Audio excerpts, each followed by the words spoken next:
retribution. Oh yeah, we want retribution. Oh yeah, we want retribution. Oh yeah, we want retribution. Yeah, we ran out of patience. Boil up with the cold hard hatred. I can feel the vibration. Beat in the streets, it's a new sensation. I wanna break faces on the pavement. I wanna make greatness look complacent. Adrenaline awakened, I can taste it. We can make an impact, grab and then take it. Like a disease, bring them to their knees. Take for their disease. Just like the wind.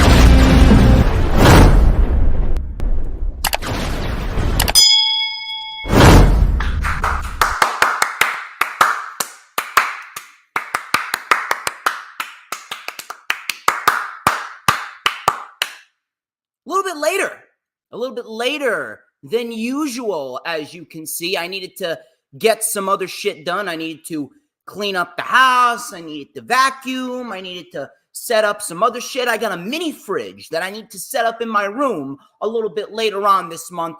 Plenty of shit to do. It never ends for me. It never ends for me. It seems like my life just keeps on getting busier and busier. But regardless, you already know what time it is. You take a look at that clock. The mic sounds just right, and that only means that it's Saturday, and you know what that means.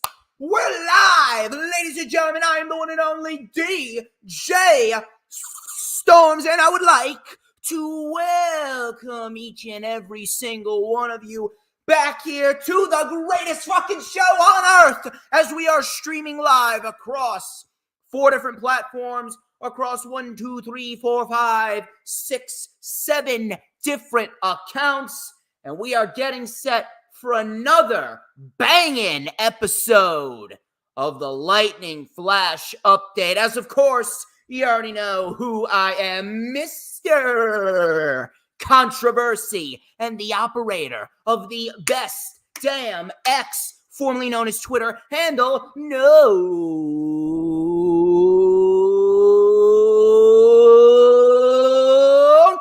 Stop what you're doing.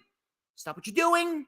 I need you to take a nice big inhale, and I want you to feel it. I want you to go, oh, you got to do it again. You got to do it again. So nice. You got to do it twice. Oh, got to hit that hat trick. Got to hit that trifecta. And I want you to feel it when you go, oh, shit. Do you smell that? My God. Do you know what that is? Do you know what that is? That right there is the smell of pure motherfucking excellence. Wait for it. Wait for it.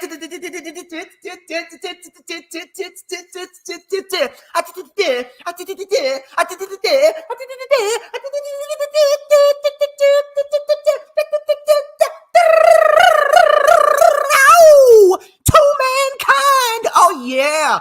Oh yeah, man. This is the official Lightning Flash update for Saturday, January 13th, 2024, as we are getting set for another major month of pro wrestling, as we are getting closer and closer to the Royal Rumble. Dylan knows what's up.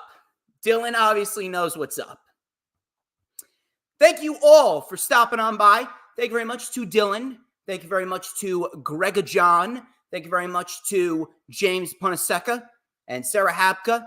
You guys are great, and I greatly appreciate all of you taking time out of your Saturday afternoon to watch good old DJ Shizzle Dizzle. A little bit of a later version of the Lightning Flash update. Like I said, I needed to get some other stuff done And the month only is getting busier for me because next Saturday, I may be doing an earlier LFU because I'm going to be taking a trip down to Barnegat. I'm going to be taking the 2-hour drive down to Barnegat, New Jersey for ISPW's first ever show of 2024, where we will see the Phoenix GKM, whom I recently interviewed this past Wednesday. He is going to be taking on Crowbar for the ISPW World Heavyweight Championship. I see we got JoJo in here. We also got Robert King. Thank you very much. Greatly appreciate all of you stopping on by. I hope you guys are ready because we got a lot of news and rumors to discuss, including Omos potentially being repackaged, like anyone gives a shit about that. Roman Reigns reportedly at this very moment is not advertised for the Elimination Chamber. Mercedes Moné's debut on AEW could very well be imminent. It did not happen this past Wednesday. I didn't really expect it to, but we will talk about it anyway. Sting, why he decided to choose the Young Bucks as his final match of his career, and Monday Night Raw could very well be moving to Amazon Prime. We will discuss why that is a very good thing and what could come of Monday Night Raw being on Amazon Prime going forward. Also, we will dissect Raw, SmackDown, and Rampage. If you guys missed the Wrestling Experience this past Thursday, I was a guest on the Wrestling Experience with Mr. Earl Cole, who is currently in the chat right now, and Sarah Hapka, who is also in the chat. We had a very fun time. We talked about Tony Khan's Twitter tirade this past Tuesday before the Dynamite Homecoming show. We also talked about all the happenings from Dynamite, how it started out pretty decent, and then the second hour, we don't know what the fuck happened. The second hour definitely felt off, especially the Ricky Starks and Sammy Guevara match. I'm not sure what the hell happened there. Very disappointing match. It's almost as if they didn't have any chemistry whatsoever. Please make sure, if you have not already done so, please make sure that you follow me on social media. Follow me on Twitter and Instagram at HistoryMakerDJS. One more time, at HistoryMakerDJS.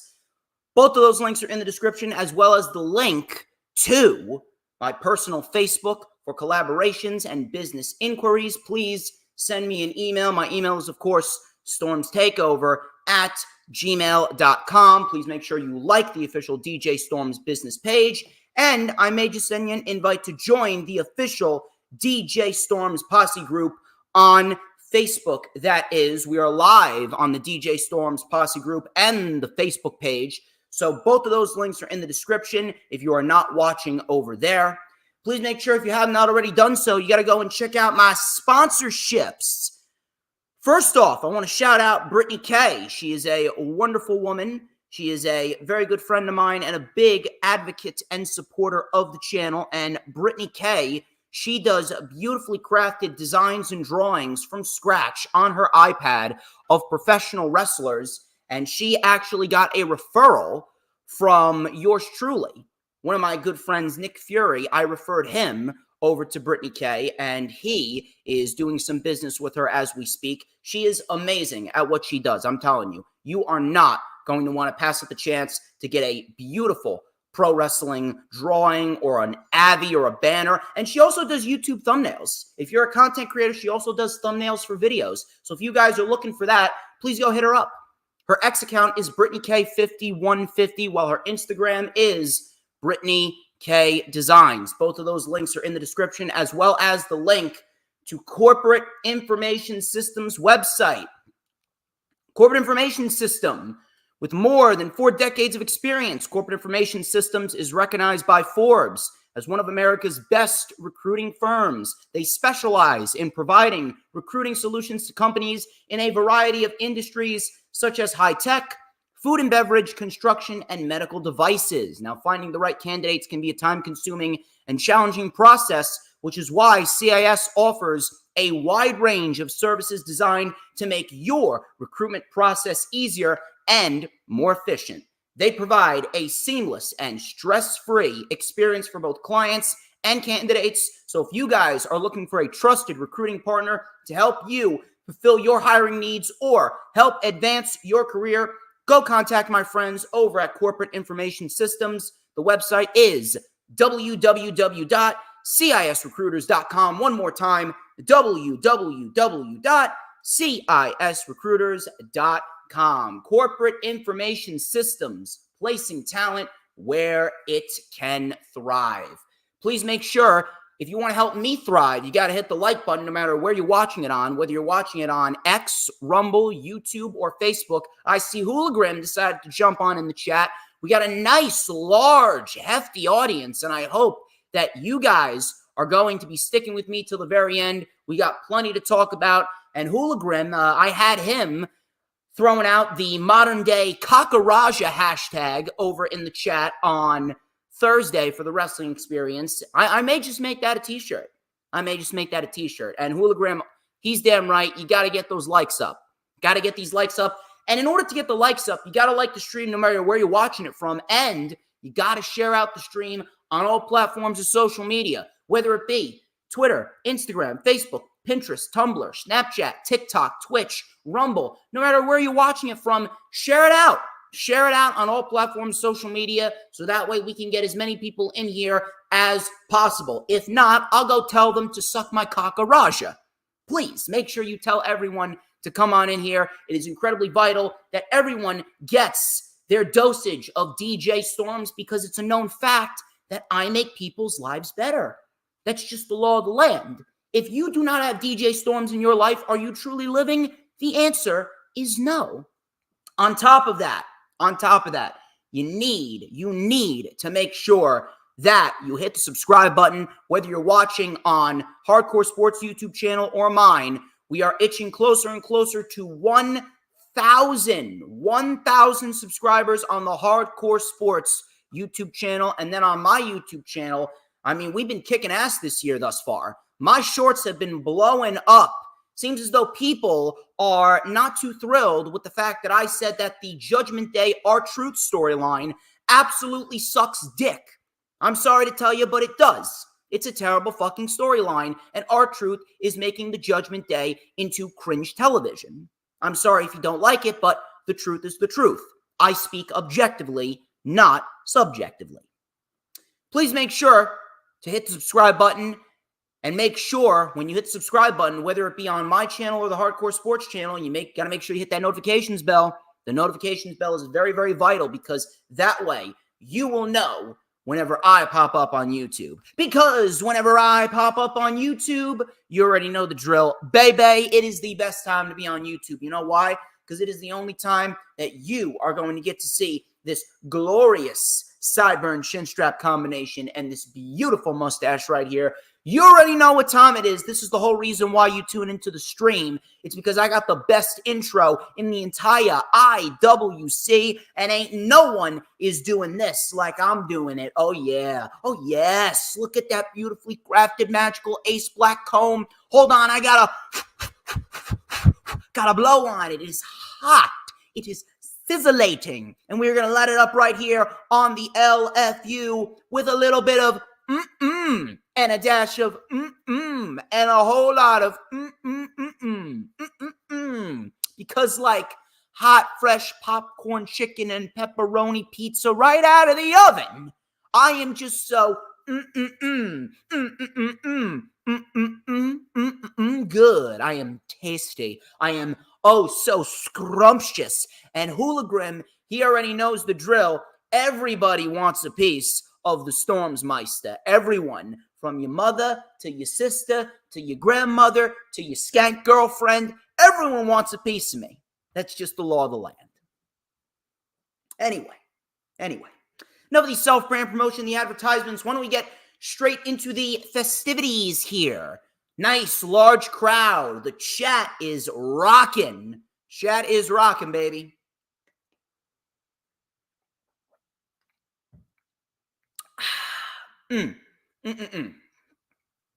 Omos, you already know the drill with Omos. You already know the drill with him. According to Better Wrestling Experience, there have been discussions over repackaging Omos going forward.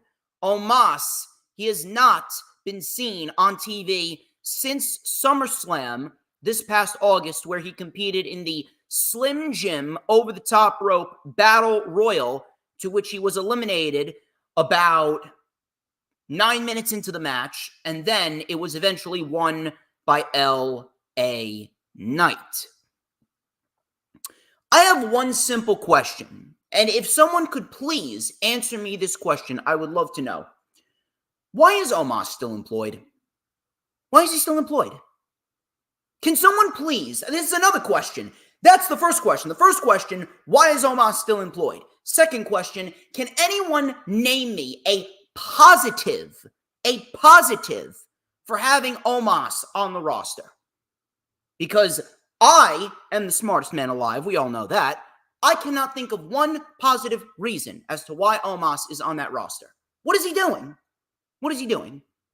You see, under Vince McMahon, Omos was on TV quite frequently. But under Triple H, why do you think Triple H has kept Omos off of TV? Plain and simple, Omos sucks cock. Omos is a terrible pro wrestler. Omos is barely able to move.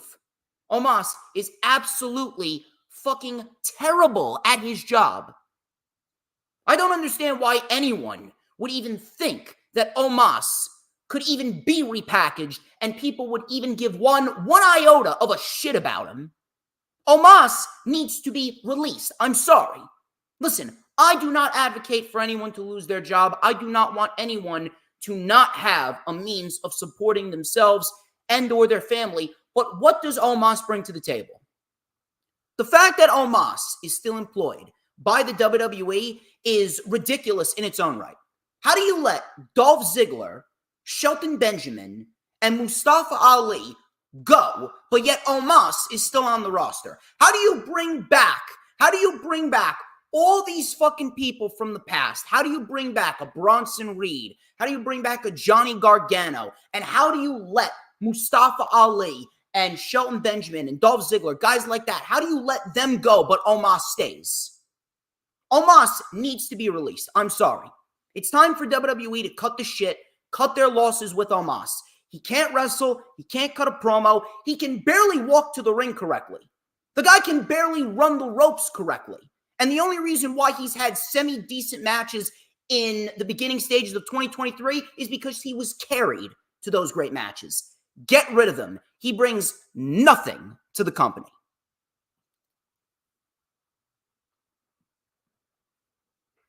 Moving on here.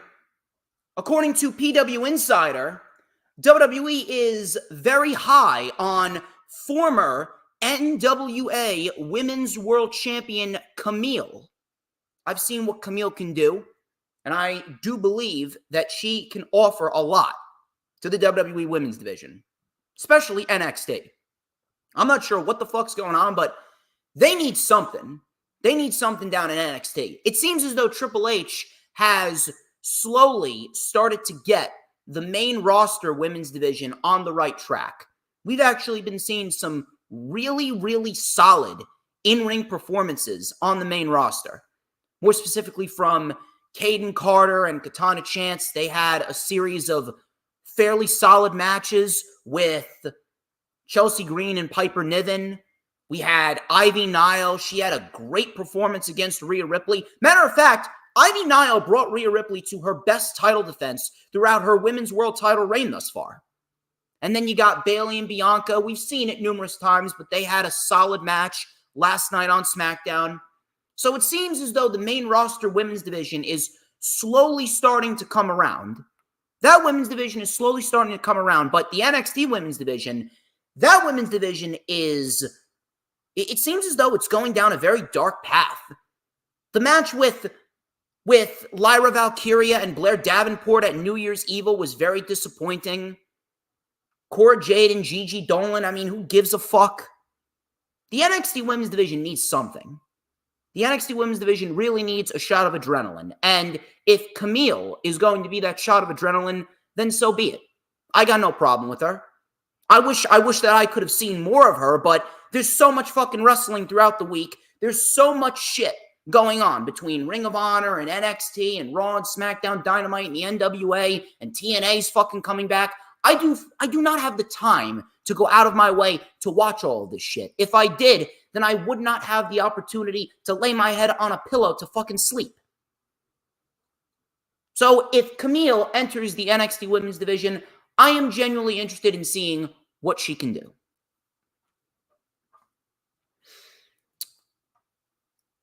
Dave Meltzer, he reported on the Wrestling Observer newsletter what the main reason behind WWE's most recent partnership with All Japan Pro Wrestling is.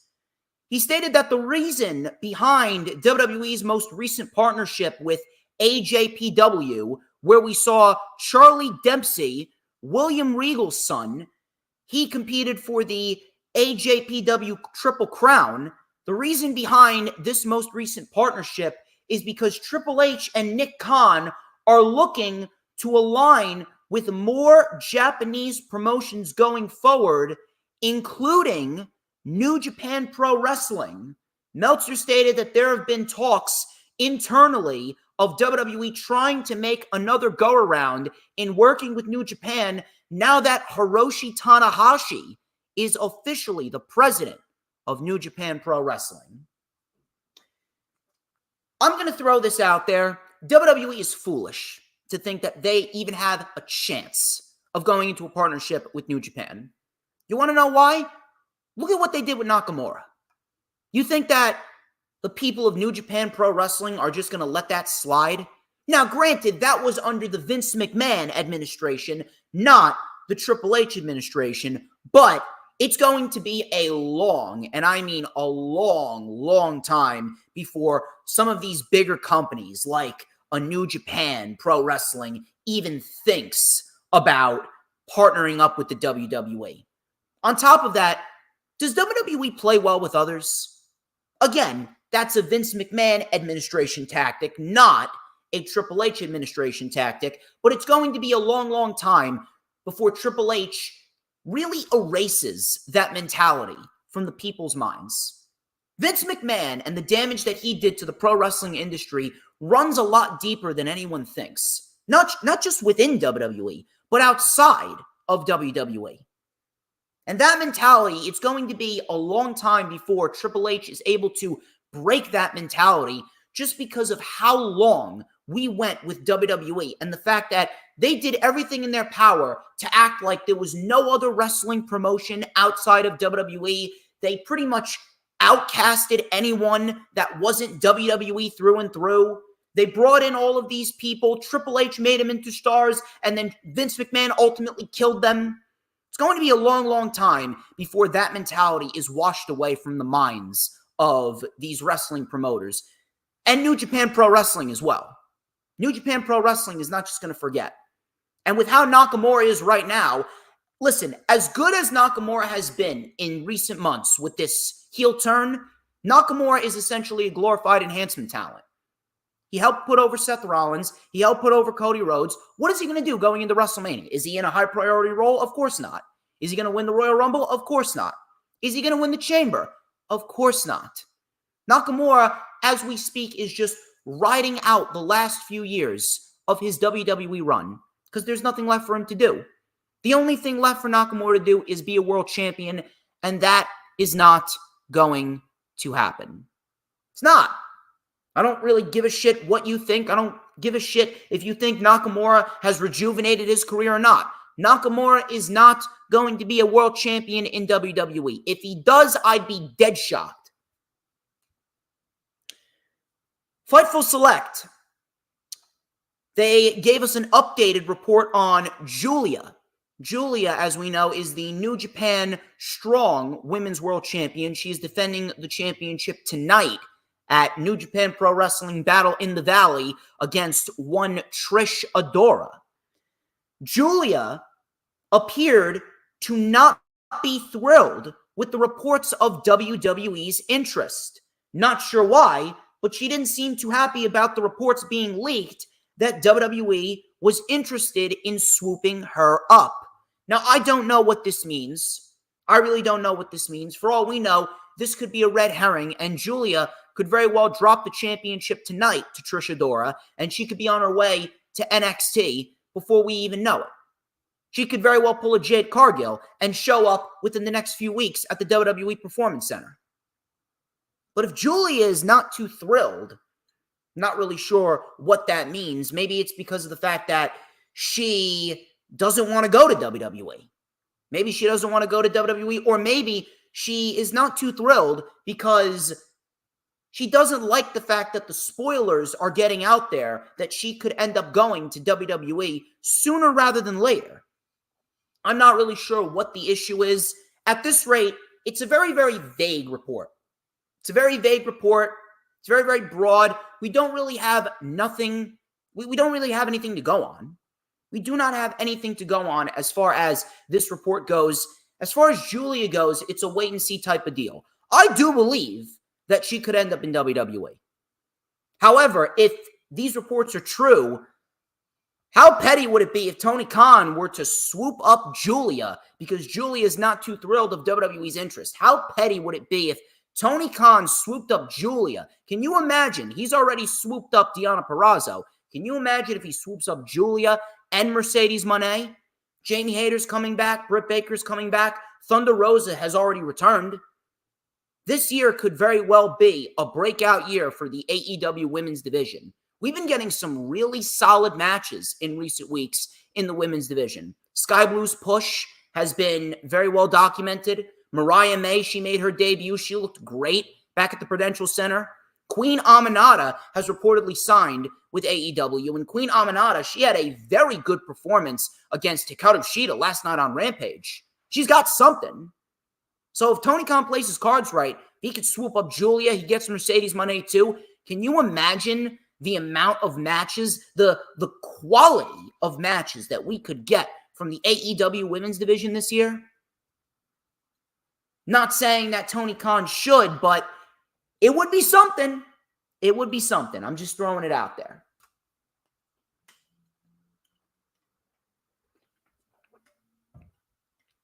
Fightful. Again, Fightful, NPW Insider. They reported that Mercedes Moné could be appearing imminently on WWE, AEW TV, excuse me. I keep on thinking about WWE because I was talking about Julia appearing on WWE TV. Fightful and PW Insider reported that Mercedes Moné could be appearing on AEW TV imminently. In addition to that, Jamie Hayter is also expected back on AEW TV. Not really sure when Jamie Hayter is expected back, but if I am going to make a prediction, I can definitely see Jamie Hayter making her return potentially at Revolution. If I am Tony Khan, I am looking to make Revolution the most important start to AEW in the 5 years that we've seen them. This is AEW's 5th year as a pro wrestling company. If I'm Tony Khan, I'm looking to make Revolution a statement show. Not just because Sting is having his last match. Not just because Sting is having his last match. Not just because you got Swerve and Hangman potentially going into another match over there. But I want this show to be a show that really puts a message out there for AEW. Because right now, WWE, all I keep on hearing is WWE's hot, WWE's hot, WWE's hot. WWE is hot right now, right? So if AEW and Tony Khan want to make a statement, you look to make Revolution an ultra important show. How many tickets have they sold? 16,000 tickets? I would open up even more. I would sell 20,000. I would legit sell 20,000 tickets. I would not fuck around. I would not fuck around. I would sell 20,000 tickets for AEW Revolution. And I would make Revolution a show in which all we see is moment after moment after moment. I would have Jamie Hayter return at Revolution, and I would have Mercedes Moné make her debut at Revolution as well. And that right there, that should be the match. I would have Jamie Hayter and Mercedes Moné face off at AEW Revolution. I would have a stare down with them after they return, and Toni Storm, who I'm assuming is going to fight Deonna Purrazzo, she beats Deonna Purrazzo, and then Toni Storm is subjected to the return of Jamie Hayter and the debut of Mercedes Moné. And that right there should be your match at All In. Mercedes Moné, Jamie Hayter, Women's World Championship. That's the way that I'm going.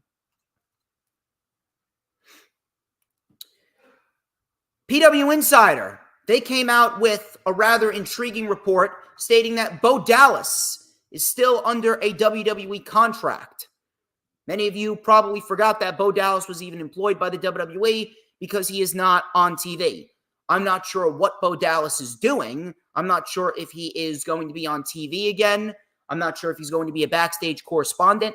If anything, a backstage correspondent would probably be the best route for him because there doesn't seem to be a place for him on WWE TV as we speak. Bo Dallas, he's not bad at what he does.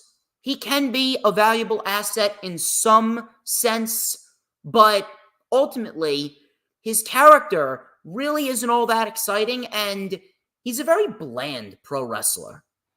I really don't want to discredit him because the guy can wrestle, but what's so exciting about his in-ring ability? Like watching Bo Dallas wrestle is like watching paint dry. What is so impressive about what Bo Dallas can do? There's nothing.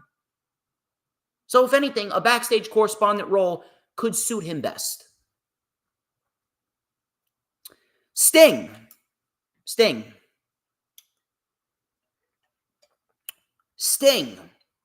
Him and Darby Allin are recently coming off a victory over the Don Callis family in a Tornado tag team match this past Wednesday at Dynamite Homecoming. Afterwards, the Young Bucks came out. And seemingly we got ourselves a tag team match at AEW Revolution with the Young Bucks and Sting and Darby Allin, and that will officially be Sting's last match. Now, according to Fightful, Sting has had a major say in how he is ending his career.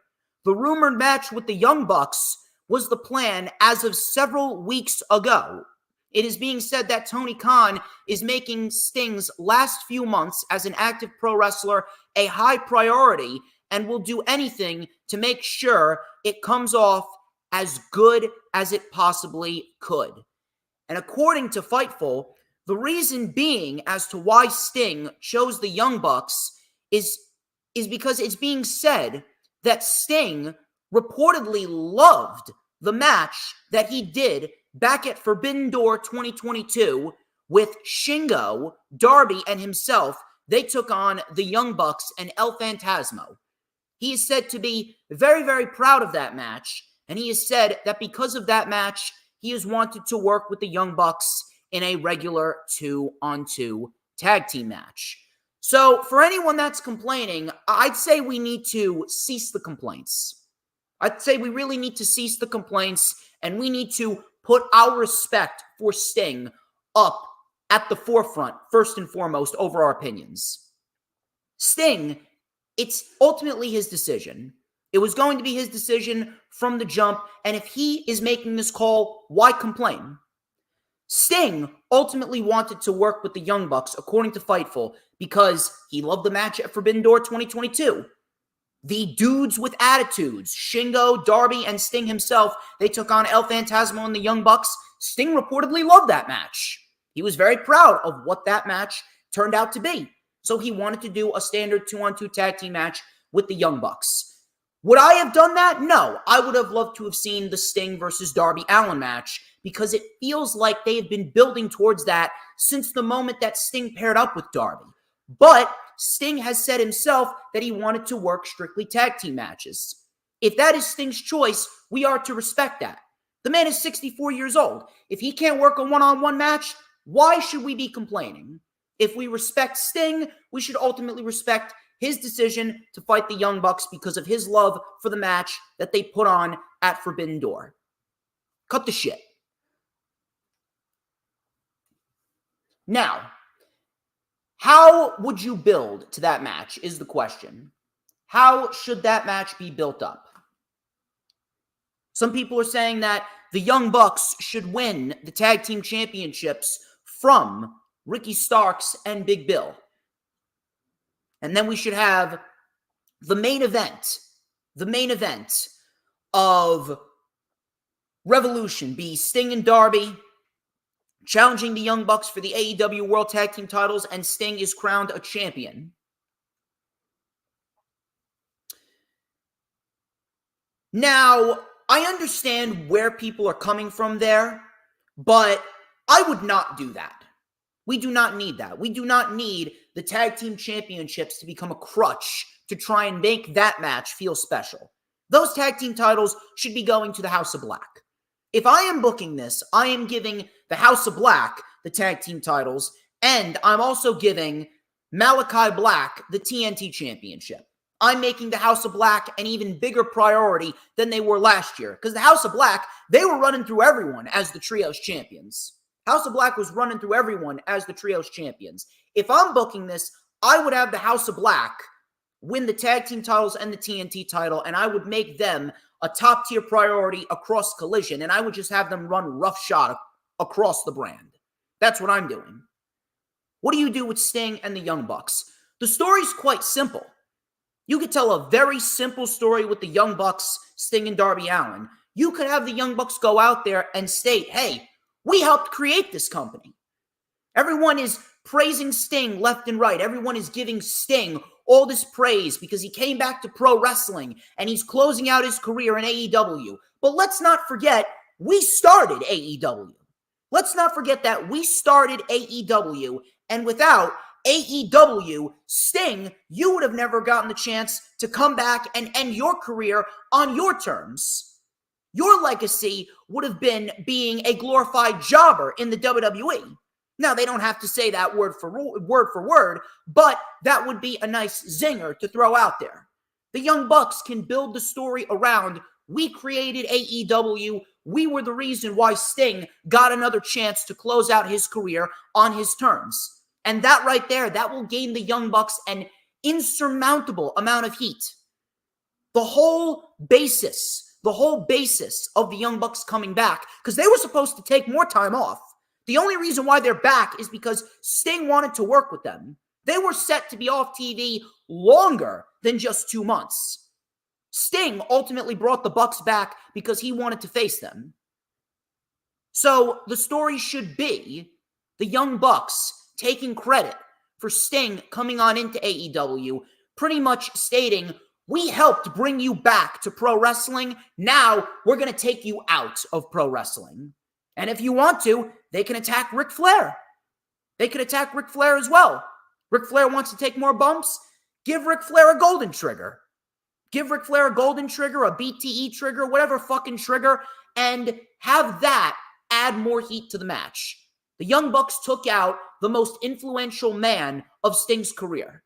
And now Sting wants that tag team match to get revenge on the Bucks for putting his best friend out of commission. It's quite simple. It's quite simple. This match right here should be a match that builds heat around the Bucks. Builds heat around the Bucks because the Bucks should take credit for bringing Sting back into professional wrestling. And then, after they take out Ric Flair, Sting has a reason to want to get back at the Young Bucks. And Darby Allin is going to be right there. You could build up a little heat with Darby Allin as well. Hey, Darby, without you, you would be nothing more than a curtain jerker. You'd be nothing more than an indie wrestler for life if it hadn't been for us. You wouldn't have succeeded anywhere else but AEW. Simple. I mean, I don't understand how people would claim that that would be a bad story going into Revolution. That's what we need. We need the Young Bucks to act like dicks. We need the Young Bucks to act like assholes. We need the Young Bucks to go out there and just shit all over Sting and shit all over Darby, saying that he would be nothing without us creating AEW, and Sting would have never had the opportunity to end his career on his time. Give Ric Flair a BTE trigger, and that is your story.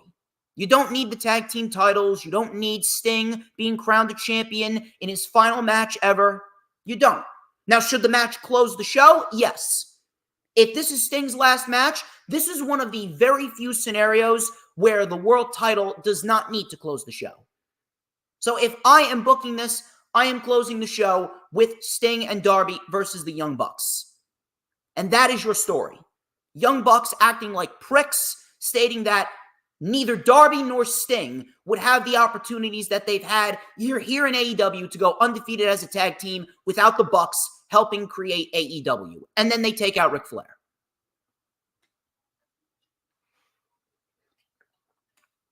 Russell votes.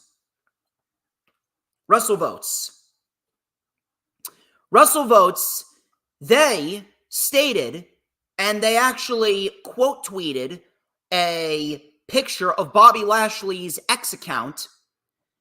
According to WrestleVotes, the tentative plan for Bobby Lashley's faction with the Street Profits is for them to be known as the Pride. And Bobby Lashley even updated his X bio, stating that he is the leader of the Pride. I'm glad that they got a name, but the Pride? The Pride? What kind of fucking name is that?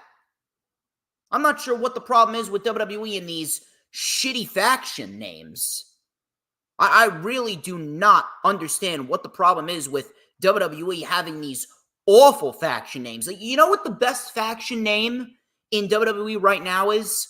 The best faction name in WWE right now is Authors of Pain and Karrion Kross. And they just got a name yesterday. They're calling themselves The Final Testament. They're calling themselves The Final Testament. I think that is a fantastic name for them. Every other faction name, I don't know what the fuck WWE is doing. The Pride? That's the best that you can come up with for Bobby Lashley and the Street Profits? Now, I understand it's almost like a pride of lions, and the lions are going to rip you to shreds. I get that. But if anything, I can come up with a better name right off the top of my head. Matter of fact, when I saw this report, you know what I said to myself? Why aren't they called Almighty Enterprises? Wouldn't that have sounded more badass?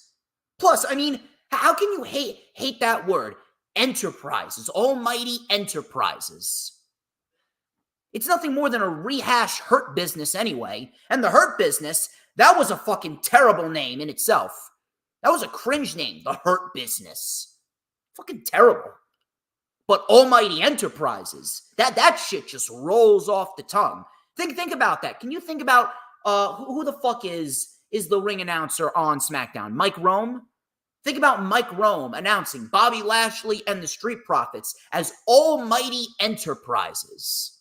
That's a badass name. And it would fit their characters too. Enterprises sounds very, very regal, very fancy. And they're coming out wearing these fancy suits and their sunglasses and they're dripping with gold chains and Rolex watches. It fits them. But the Pride?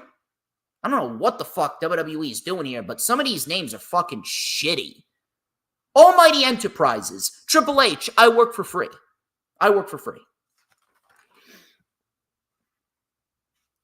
Tony Khan, apparently, he caused a lot of embarrassment among the locker room this past Tuesday. After Jinder Mahal came out and stunk up the joint on Monday Night Raw in a segment with Seth Rollins, Tony Khan took to Twitter and called out USA Network, because USA Network's WWE account, I'm not sure who the fuck runs that account, but either way, whoever runs that account is a fucking retard. The USA WWE account, they took a shot at Tony Khan and the fact that Tony Khan looks at the cage match ratings to help himself book Dynamite, which I don't have a problem with. And Tony Khan decided to take a shot at them, stating that Jinder Mahal, who hasn't won a match in a solid year, is now challenging for the World Heavyweight Championship against Seth Rollins next week on Raw. Meanwhile, Hook has had one of the best records in company history as we speak. He is 28 or 29-1. He only has one loss. He has one of the best records in AEW ever. And he is challenging against Samoa Joe for the AEW World Championship next week. But yet people are fucking bitching and moaning about him. But yet they're bending over and they're taking the WWE dick up their ass because they're giving you Jinder Mahal in a World Heavyweight title match against Seth Rollins. Now, he didn't say it in those exact words. He didn't say it in those exact words. But you get where I'm coming from. I'm going to throw it out there for you. Tony Khan said nothing wrong. Tony Khan said nothing wrong. But was it necessary? No, it wasn't necessary. Now, the problem is not Tony Khan's passion. The problem is not Tony Khan's love for the business and for his company. The problem is the simple fact that Tony Khan, it doesn't seem like he's focusing on the issues that AEW currently has. That is the whole basis of this embarrassment. Because if they're embarrassed that Tony Khan is calling out Jinder Mahal, I mean, what are you fucking smoking? Jinder sucks. He sucks. Jinder Mahal is one of the worst pro wrestlers of all time. What are you embarrassed about that Tony Khan called out Jinder Mahal for being a loser? Tony Khan said nothing wrong in that Twitter tirade regarding Jinder Mahal. Jinder's a waste of space. Jinder is a jobber. He's a joke. Jinder's one of the worst pro wrestlers of all time. Hook outclasses Jinder Mahal in every sense of the word. But the problem with Tony Khan is the fact that he's not focusing on the problems that his own company has. We already know that the WWE has problems. It doesn't matter if they're hot. That doesn't mean they don't have problems. The WWE has a shit ton of problems. But that doesn't mean Tony Khan needs to call out WWE on their problems. That's my job. There's a reason why I exist. I exist to call out WWE on their problems. Jinder Mahal is a problem within WWE, but that doesn't mean Tony Khan needs to say that. He's got plenty of other shit to worry about. Tony Khan should not be focusing on WWE's problems. He should be focusing on AEW's problems.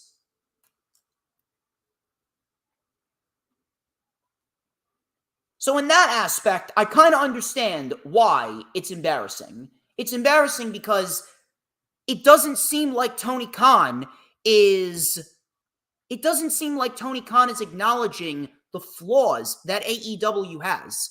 Tony Khan's Twitter tirade wasn't embarrassing in the sense that he called out Jinder Mahal. Jinder Mahal deserves to be hindered. Fuck Jinder Mahal. Jinder Mahal shouldn't even be employed by the WWE. He is a terrible pro wrestler. But Tony Khan does not need to say that. Tony Khan does not need to say that because Tony Khan, he's got plenty of issues that he needs to correct. And by him calling out WWE on their problems, it makes it seem like he is not working to fix the problems that All Elite Wrestling has. I understand you're passionate. Listen, TK, if you're watching, I know there's a lot of people watching. I understand Tony Khan is passionate. But he cannot let his pride blind him into thinking that his company is perfect. No company is perfect. No company is perfect. WWE is not perfect. AEW is not perfect. TNA is not perfect. New Japan Pro Wrestling isn't perfect. I'm not fucking perfect. I look to improve every single day of my life in every single aspect of my life. Tony Khan cannot sit there and he cannot just stay in this bubble where he believes that, oh yeah, AEW is perfect and I don't need to fix anything. That's called complacency. And we already saw where complacency got WWE. Look at what happened with Vince McMahon and his administration. Vince McMahon, he got complacent. Vince McMahon got complacent, and we entered into an era in which WWE was absolutely insufferable. Absolutely insufferable.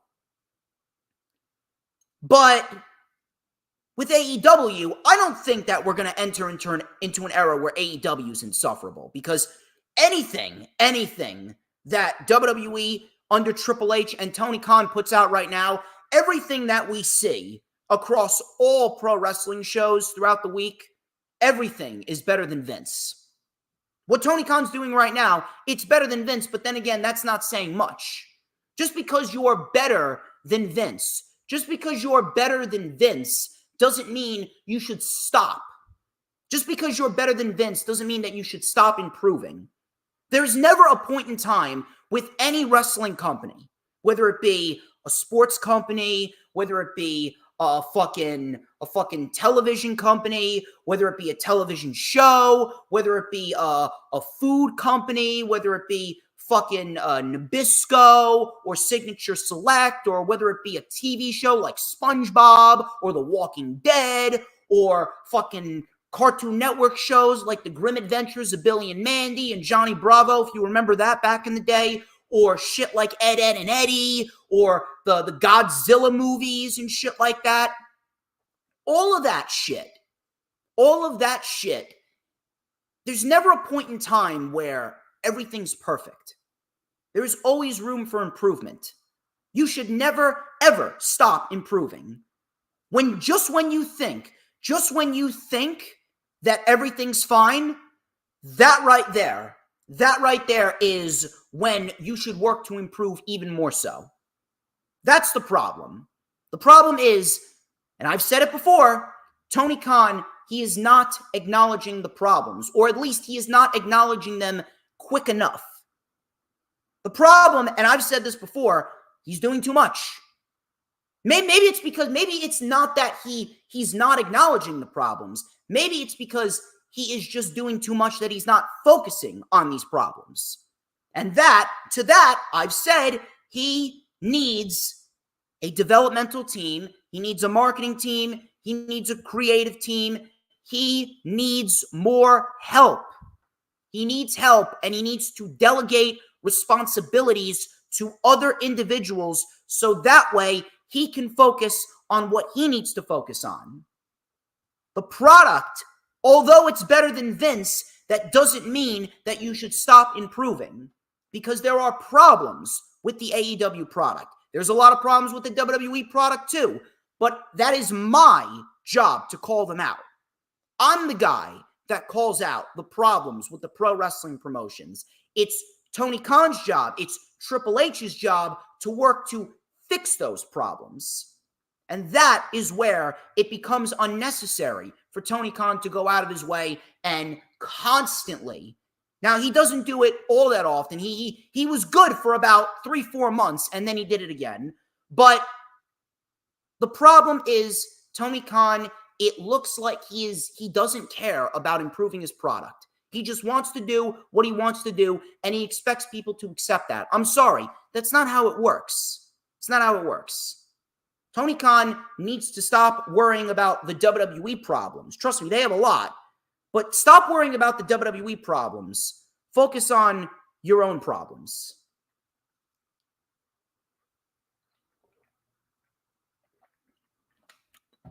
Speaking of problems, Hooligram, I'm not sure what the fuck you're smoking, but I'm gonna need you to chill. I'm gonna need you to chill. You're talking about fucking ginger juice and kakarajas and all this other shit. I'm gonna need you to chill. I'm gonna need you to chill.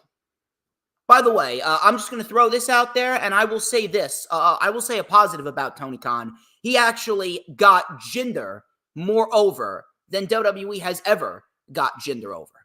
Just letting you know.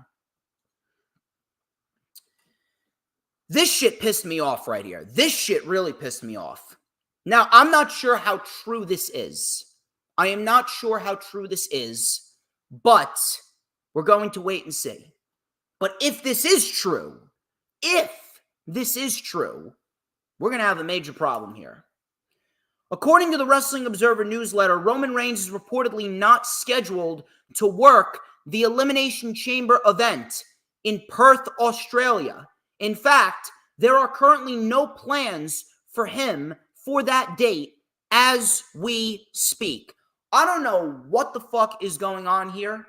I really don't know what the fuck is going on up in Stamford, but if that is the case, We have a major fucking problem. Not even bullshit. We have a major fucking problem if Roman Reigns is not going to be on the Elimination Chamber card. If Roman Reigns is not going to be there, shit is not looking good for Mania season.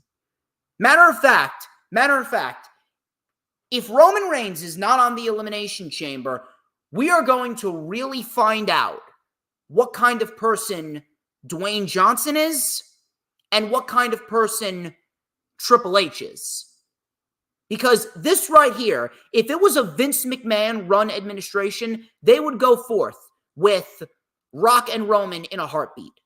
But Triple H right now, Triple H is in full creative control.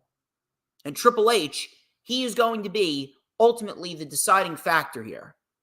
Depending on what Triple H does, we will be subjected to either Cody and Roman or Rock and Roman, and we will find out if Triple H really has the best intentions for the fans in mind.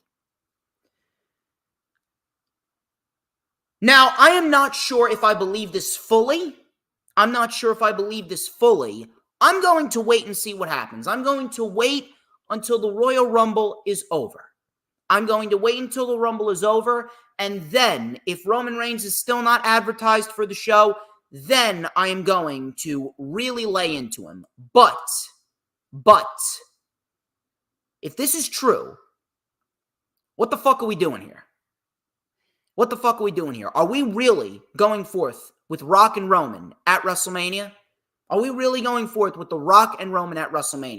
if Dwayne Johnson is going to pitch that he should win the Royal Rumble, because it's being discussed internally, if Dwayne Johnson pitches that he is going to win the Royal Rumble, that right there would make me lose all respect for him as it is. I don't really have much respect for him as we speak because, I mean, he's going to be, if he runs for fucking president, he's running as a fucking Democrat, and Democrats are the bane of this country's existence. I mean, holy shit. Democrats are cancerous. So is WWE fans. I'm just letting you know this right now. If WWE fans had the opportunity, they would probably choose The Rock. And I'll tell you why. If there is one thing that AEW did, it's the fact that AEW really separated the WWE fans from the pro wrestling fans. The pro wrestling fans are the fans that want the best for every single company. The WWE fans, all they do is sit there, open their mouths, and they just ingest whatever garbage WWE crams down their throats. WWE fans are cancerous. WWE fans are the most retarded fan base on the planet. No matter what kind of fan base you want to compare, whether it's Star Wars or Star Trek or Harry fucking Potter or whatever sports fan base, like New York Yankees fan base or fucking Miami Dolphins fan base or fucking Jersey Devils, New York Rangers or Chicago Blackhawks or whatever fucking sports fan base you want to compare, WWE fans are the most retarded fans on the face of this planet. They have a combined IQ of 48. They are mentally unstable. They do not deserve the oxygen that we inhale. And I'm not talking about WWE fans that watch this and that, and then sometimes they watch AEW and sometimes they watch New Japan. I'm talking about WWE diehards. The diehard WWE fan base. The diehard WWE fan base is the worst fan base on the face of this planet because all they do is accept what WWE gives them. They drop their pants, bend over, and they take the WWE cock 9 inches up their ass and they enjoy it. They claim that they enjoy it even though it's shit. They do not criticize. They think everything's great, and they go out of their way to bash anyone that dare criticizes the WWE product. I don't give a fuck who you are. The Rock versus Roman Reigns should not happen, period. If you want this match, I don't care who the fuck you are. I'm going to throw this out there. If you want this match, I fucking hate you. If you want this match, I hate you because you are actively ruining my WWE. You are actively ruining my WrestleMania season. And you're ruining my IWC. I own it. I'm the king, fuckers. I don't understand why anyone would even want the match, period. Never mind at WrestleMania. Never mind at the Chamber. Rock was gassed just by cutting a promo. On Monday Night Raw last week. As far as I'm concerned, The Rock is nothing more than a better-looking version of Bill Goldberg. The Rock The Rock is a has-been. And I just want to let you know, WWE is not going to do any better business with The Rock and Roman if they do Cody and Roman. They're not going to do any better business no matter what they put as the main event of night 2. You know why? Because when it comes down to it, no one's a draw. The Rock is not a draw. Cody's not a draw. Roman's not a draw. Punk's not a draw. Kenny Omega's not a draw. Chris Jericho's not a draw anymore. The Young Bucks, none of these guys are draws. The concept of a draw is dead. So people really need to take the word draw out of their fucking vocabulary. Because if these guys were draws, they would have each and every single show that they're on above 2 million, 3 million viewers. And they don't. Look at what happened this past Monday. CM Punk was on the show, and Raw barely even broke a 1.4 million viewership. The Rock is not a draw. Not anymore. And WWE, they don't need The Rock versus Roman Reigns to do good business. They could trot a circus elephant out to the ring, have it pop a squat, take a shit in the middle of that ring, take a 10-pound dump right in the middle of the ring, and they'll have millions of dollars flowing into their pockets the very next day.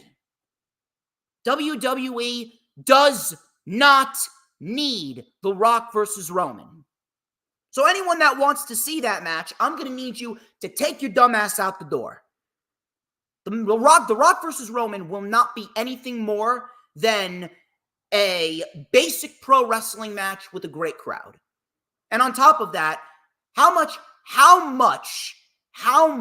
more interest in the WWE product is The Rock versus Roman going to do? Because after it's done, then it's done. It's not going to have any long-term effect on them. It's not. I'm sorry. It's not. I'm telling you, Rock versus Roman is a waste of time. If it needs to happen, though, it needs to happen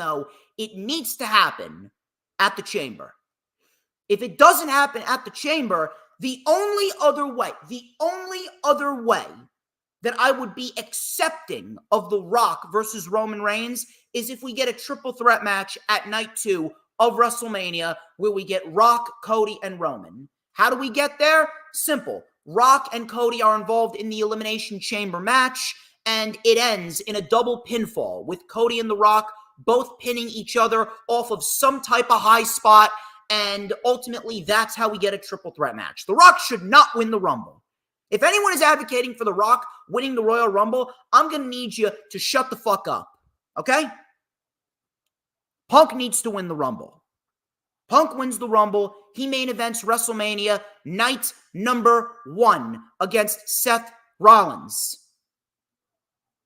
This isn't about who's selling more pay-per-views. Don't give me that bullshit. Take your fucking business excuses and get the fuck out of here, okay? I'm not fucking around here.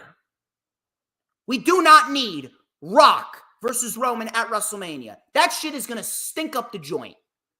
Rock can barely cut a promo without sweating 2 pounds off of himself. The Rock's out there. You can put 4 buckets underneath The Rock. And by the time he's finished cutting his promo, all those buckets will be filled to the brim with his fucking sweat. Fuck out of here. Can you imagine what is going through Cody Rhodes' mind right now? Can you imagine that? We need to get the fucking title off of Roman. I don't give a fuck how you want to spin this. I don't give a fuck what you want. I don't give a fuck what you want to jerk off to in your fucking sleep. We need to get the fucking title off of Roman, and we need to get the fucking title off of Roman now.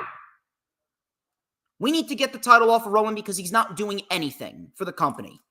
He's not driving up interest in the show. He's not doing anything for the championship. He is not driving up the ticket sales. He's not a draw, okay?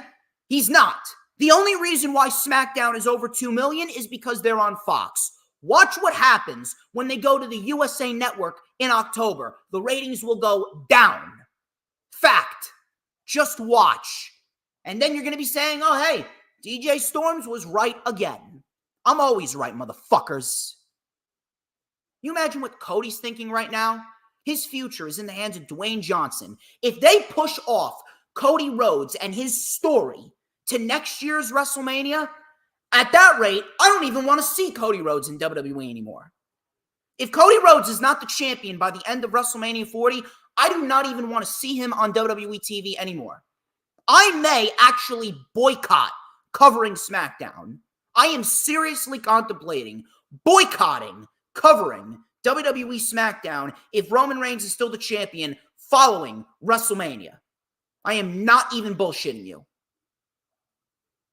At that rate, Cody, you may as well just go back to AEW. Go back to AEW, make up with Tony Khan, make up with the Bucks, and finish your fucking story there. And if not, some people are saying that we get Rock versus Roman night 1, and then we get Cody Roman night 2. Why would you want that? That would kill CM Punk's reasoning for coming back to the WWE. One of the biggest reasons why Punk came back to the WWE is to main event WrestleMania. Punk wins the Rumble. Punk chooses Rollins. Punk main events WrestleMania night 1 against Seth Rollins. It should end. WrestleMania should have night 1 main event, Punk and Rollins. Night 2 main event, Cody and Roman. And if The Rock main events night 1 of WrestleMania against Roman, what do you think is going to happen with Punk and Rollins? They're going to be shoved down several notches. Can you imagine what Punk's going to be thinking if that happens? Punk's probably going to be thinking, oh shit, I came back to main event WrestleMania, and once again, I get bumped for a fucking part-timer. 2 part-timers. I get bumped for 2 fucking part-timers with Roman Reigns and The Rock. You know what? Maybe I should have just kept my mouth shut in AEW. Maybe I just should have ignored the antics of the Bucks and Jack Perry, and maybe I just should have did fucking business. I'm telling you, can you imagine what Punk would be thinking if Punk and Rollins get bumped from the main event of WrestleMania night number 1? Seth Rollins, I mean, holy shit. If Seth Rollins can't even main event WrestleMania with CM Punk as his opponent, I mean, that gives Rollins all the more reason to leave when his contract is up in June. That gives Seth Rollins all the more reason to just get the fuck up and leave. And I would if I was him. I really would. It's absolutely ridiculous. Ridiculous. I don't know who the fuck thinks that Rock being involved at WrestleMania is a good idea. The Rock and Roman Reigns has lost its luster. It's lost its luster, okay? That ship sailed. If Rock couldn't do it last year, then the ship sailed. The ship has sailed straight into a monsoon, and it got swallowed up by a fucking tsunami, never to be seen again. I do not want to hear a fucking peep out of anyone.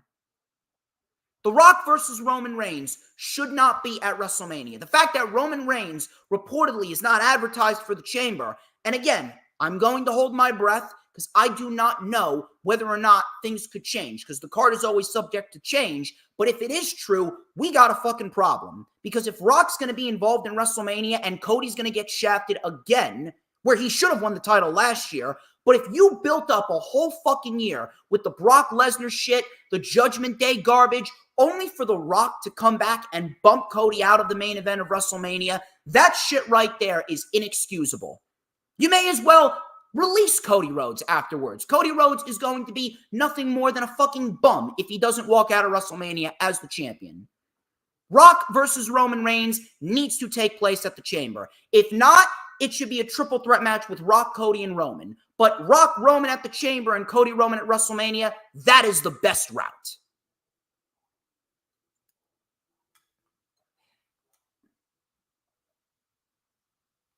Chris Jericho. Jericho's been in the news a lot lately for whatever fucking reason. I think it's fucking bullshit that Jericho is still in the news. The cancel culture vultures are just running roughshod. I swear to God. It's like the more that we age, the more that the years go by, the cancel culture just gets worse and worse. Apparently, Brian Last, Jim Cornette's right-hand man, his fucking stooge, his number one ball sucker, Brian Last, you know, Last. It's a very fitting name for him because he's the last guy that I would save from a whirlpool. If I had the choice of saving some of the people that I hated from a whirlpool, I would choose him last, and I would just let him perish. So apparently, Brian Last revealed a story where Chris Jericho allegedly got knocked out, essentially, by MVP on his Jericho cruise back in 2020. Jericho apparently made a comment to MVP about how he doesn't wrestle jobbers. Things got heated, and he ultimately got knocked out. I mean, who the fuck cares? Who the fuck cares? All this shit is an irrelevant fucktard and his old geezer friend who run a podcast in which their sole purpose is to shit on anything AEW related. Shit on anything AEW related because that is what gets them the views, because nothing that they say otherwise is intriguing whatsoever.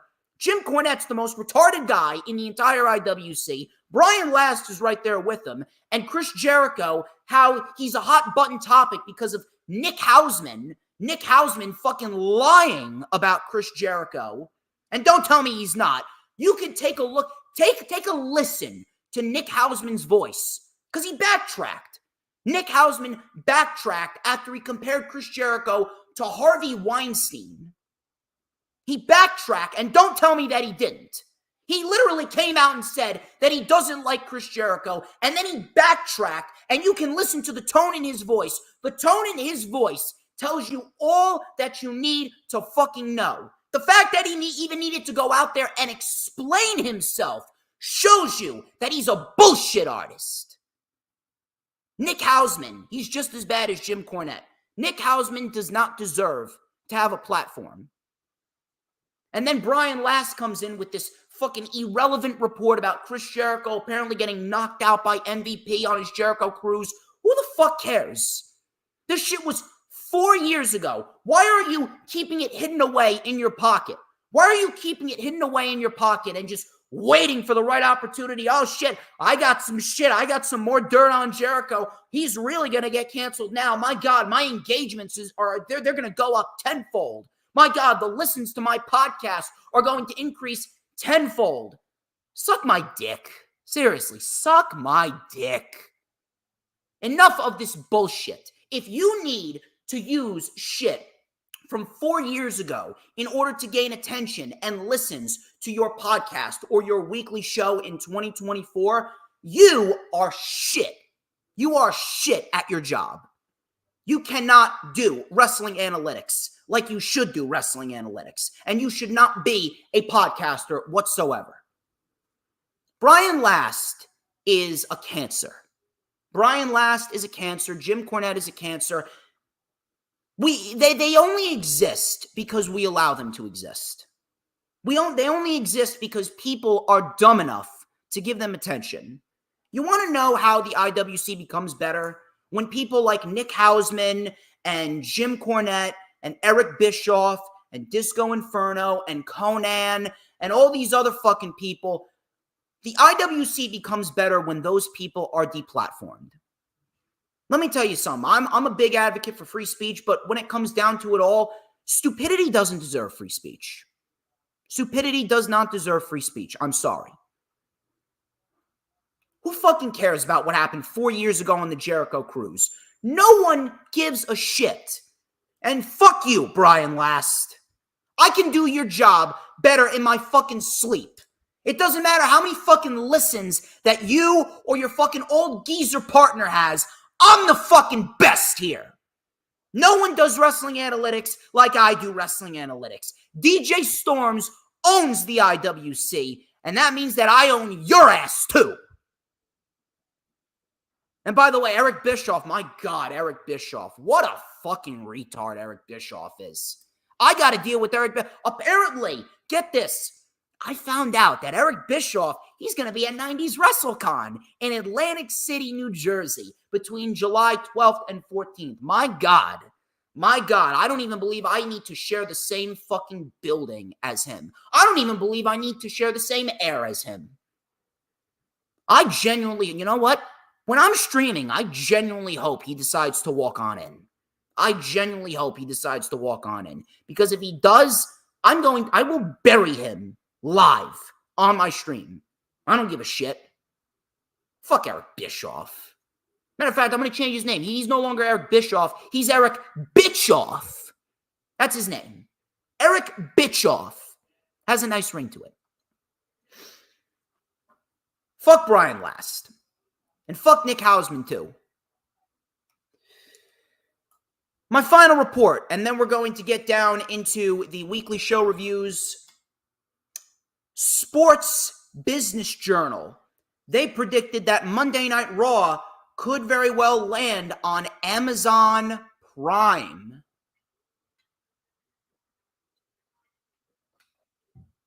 To answer your question, Sarah, if I see him, I'm just going to fucking ignore him. You see, here's the thing. Here's the thing with me, Sarah. I don't purposely try and start trouble for no reason. So if I'm out in public, I just stick to my guns. I stick to myself and I just go about my business. If someone comes up to me and starts to start trouble with me first, then we're going to have a problem. So if he tries to start trouble with me first, then I'll absolutely unload on his old ass. I don't give a shit. At the end of the day, he needs AEW in order to remain relevant because all he does is gain views and likes and listens by shitting on AEW because he sounds like a jealous ex. He sounds like a jealous ex that didn't get invited back to AEW because Tony Khan realized that he's a fucking retarded ass geezer, is Eric Bischoff. But Raw is moving to Amazon Prime. Raw is moving to Amazon Prime. I think that this is a good thing. I think this is a very good thing. It's a very good thing because Monday Night Raw, as we speak, obviously with the USA Network and all that, we're living in a day and age where cable TV is dying. We're living in a day and age where cable TV is dying, and right now, streaming is taking over. You take a look at how many football games and baseball games and hockey games are taking place on these streaming services like Peacock. Sometimes there are movies that come out and within 3 weeks, they're out of the theaters and onto Peacock. The Black Phone came out in July of, 2022? Somewhere around that, 2022, 2023, right? 2022, 2023. And within a month, The Black Phone with Ethan Hawke was on Peacock. So, as we speak right now, cable TV is dying. I'm making a bold prediction right now. By the time we get to 2055, everything's going to be on a streaming service. So with Monday Night Raw moving to Amazon Prime, they're kind of going to be ahead of the times here. Monday Night Raw being on Amazon Prime, that's only going to mean good for them in the long run. Monday Night Raw, as we speak right now, they're suffering their lowest ratings ever. If Monday Night Raw moves to Amazon Prime, that right there is going to give Monday Night Raw an even bigger exposure than they have on USA Network.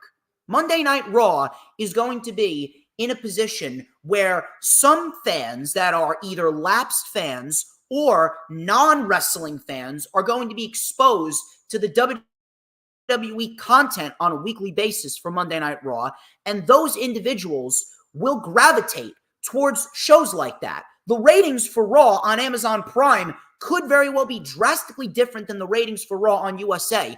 And on top of that, we already know that USA is very family-friendly. USA is kind of pussified, if you will. Maybe USA not being the home of Raw, maybe Raw going to Amazon will offer them the opportunity to be a bit more edgy. I don't see how people would see Raw on Amazon as a bad thing.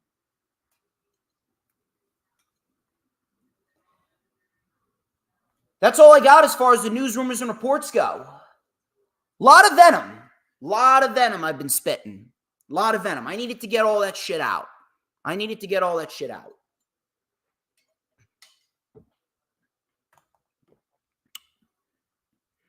So, why don't we get into the weekly show reviews? Who's fucking texting me? Habicki. Unbelievable. Habicki TMD. My boy Travis is texting me right now. Yo, Travis, I'm live right now.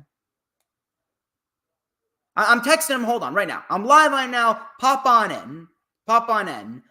You just missed my fucking rant on Eric Bischoff or Bitchoff. You missed my rant on Jim Cornette and all this other shit. Unbelievable. Yeah, I know. You see, you're telling me it's your bad. I know it's your bad. I better get you on the fucking channel during WrestleMania season. Oh my God. Anyway, let's talk about the weekly shows. Not that good of a week for pro wrestling weekly shows. If you want my thoughts on Dynamite, you can go and rewatch The Wrestling Experience. Raw, SmackDown, and Rampage. I'm going to throw this out there. I think that SmackDown, once again, SmackDown was the best show of the week. Not really sure how that's possible, but Triple H has really given SmackDown a new sense of life in 2024. Monday Night Raw, not all that exciting. Not saying it was a completely horrible show, but Monday Night Raw, really nothing to jump for joy over. Slam Pigs Podcast, how you doing? So Monday Night Raw kicked off with Drew McIntyre. Drew McIntyre came out. He talked about how Seth Rollins and Sami Zayn, they may have been right about how he's holding himself back. But then he said maybe he needs to step away from WWE for a while. But then it occurred to him that Damian Priest, he cost me the match. You didn't just screw yourself over, you screwed me too. He goes, between Seth, Sami, and CM Punk, maybe I should leave for 9 years. And then maybe when I come back, I will get a hero's reception. I know it's you, Habicki. I know that you run the Slam Pigs Podcast, all right? I know. I'm not a dumbass. I know. Listen, I don't think you should ever be I don't think you should ever be questioning anyone's intelligence while he's wearing a Kiss shirt.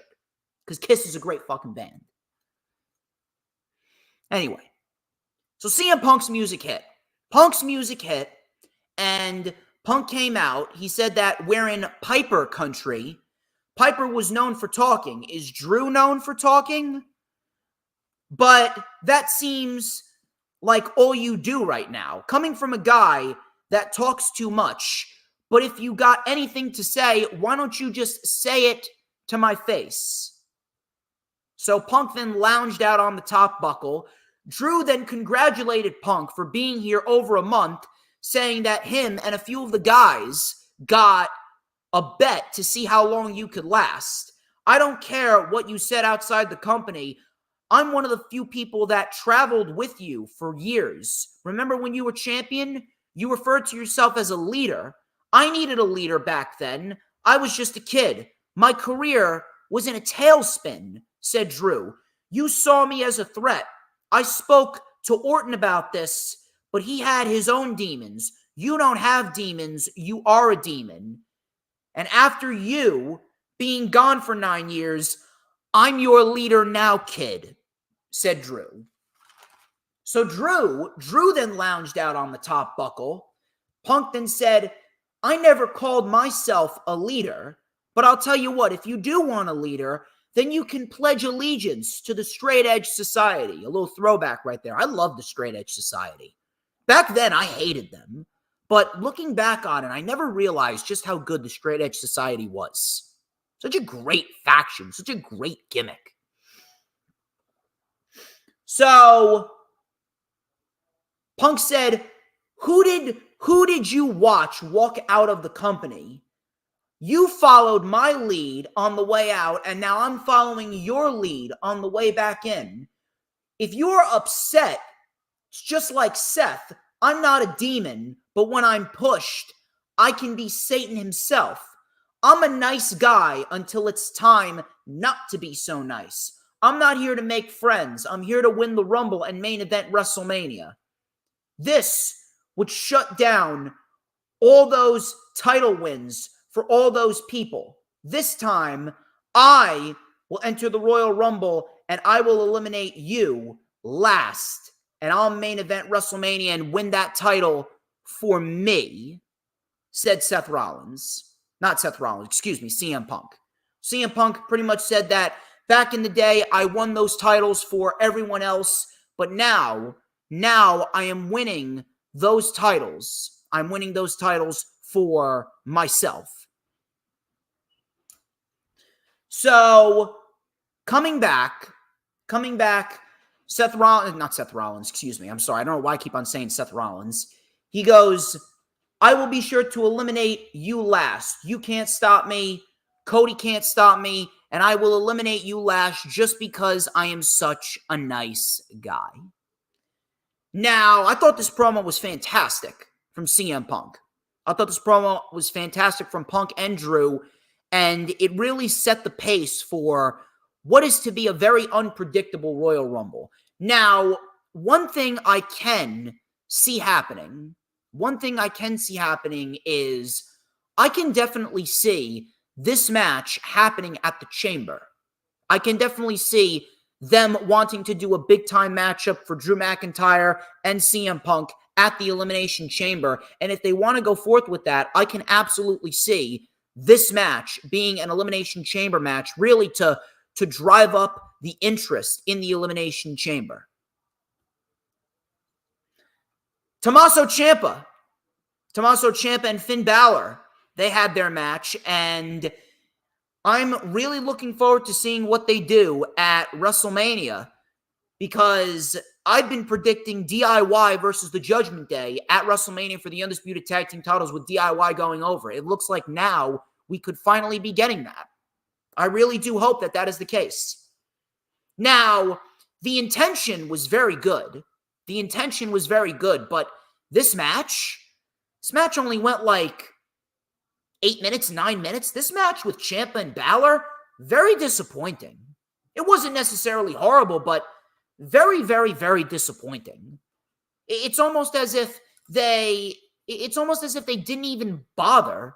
They didn't even bother to give them enough time. I understand you got the Rumble coming up and you really want to make the Rumble unpredictable. I get it, but why not give them an extra 5-6 minutes? This was beneath what Ciampa and Balor can really do. Ciampa ended up getting the win with a tight cover, and DIY are on the route towards getting a tag team title shot. Ludwig Kaiser, he took on Kofi Kingston. Ludwig Kaiser is severely underrated. As an in-ring performer, I think everyone would agree with me when I say that Ludwig Kaiser is severely underrated. I want to see more of him. So this match, ultimately, it was going well, but it ended in a double countout, and I'm thinking to myself, why did this end in a double countout? It really made no sense. Really don't understand why they wasted 8 minutes if they were just going to end in a double countout. But I will say this. The fact that Ludwig Kaiser, he just went ape shit on Kofi Kingston. He bashed him into the steps, bashed him into the apron, and drop kicked his head right in between the steel steps. The match ending was garbage, but the ending and the brawl and the beatdown of Kofi Kingston afterwards, that right there was great. And this is what I want to see out of Imperium. I don't just want Gunther to be the knight in shining armor and Gunther is the badass that just beats everyone. I want better for Ludwig and Giovanni Vinci as well, and everyone else should. Ludwig Kaiser looked like a badass here, and that's exactly what we need.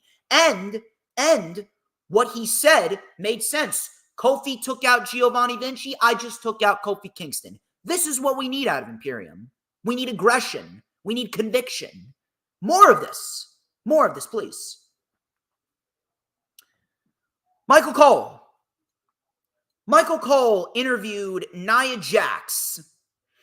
Nia Jax came out. She said that she is a different woman. You know it would be shocking, Michael Cole, if I broke your face. But I'm not going to do that because I'm more focused on the Rumble, said Nia. There is not a man or woman who can stop me. All of a sudden, out comes Rhea Ripley. Crowd is hyped for Rhea. Rhea said that Nia likes to talk a big game, but you're talking like you already won the Rumble. Last year, I threw you out. You may have beaten Becky Lynch, but she isn't Rhea Bloody Ripley. So stop walking around like you own the division because you don't. If you win the Rumble, you better keep my name out of your mouth, said Rhea. Nia then called Rhea the most dominant champion in the division's history. I mean, I would say she's one of, but I mean, come on. There's no beating Asuka. No beating Asuka. Shayna Baszler in NXT was also better than Rhea. Hell, Athena right now. Athena is doing better work than Rhea Ripley. So maybe we need to ease up on the most dominant champion in the division's history. So Nia said, you may be the most dominant champion in the division's history, but remember this. I put you on your ass when I came back.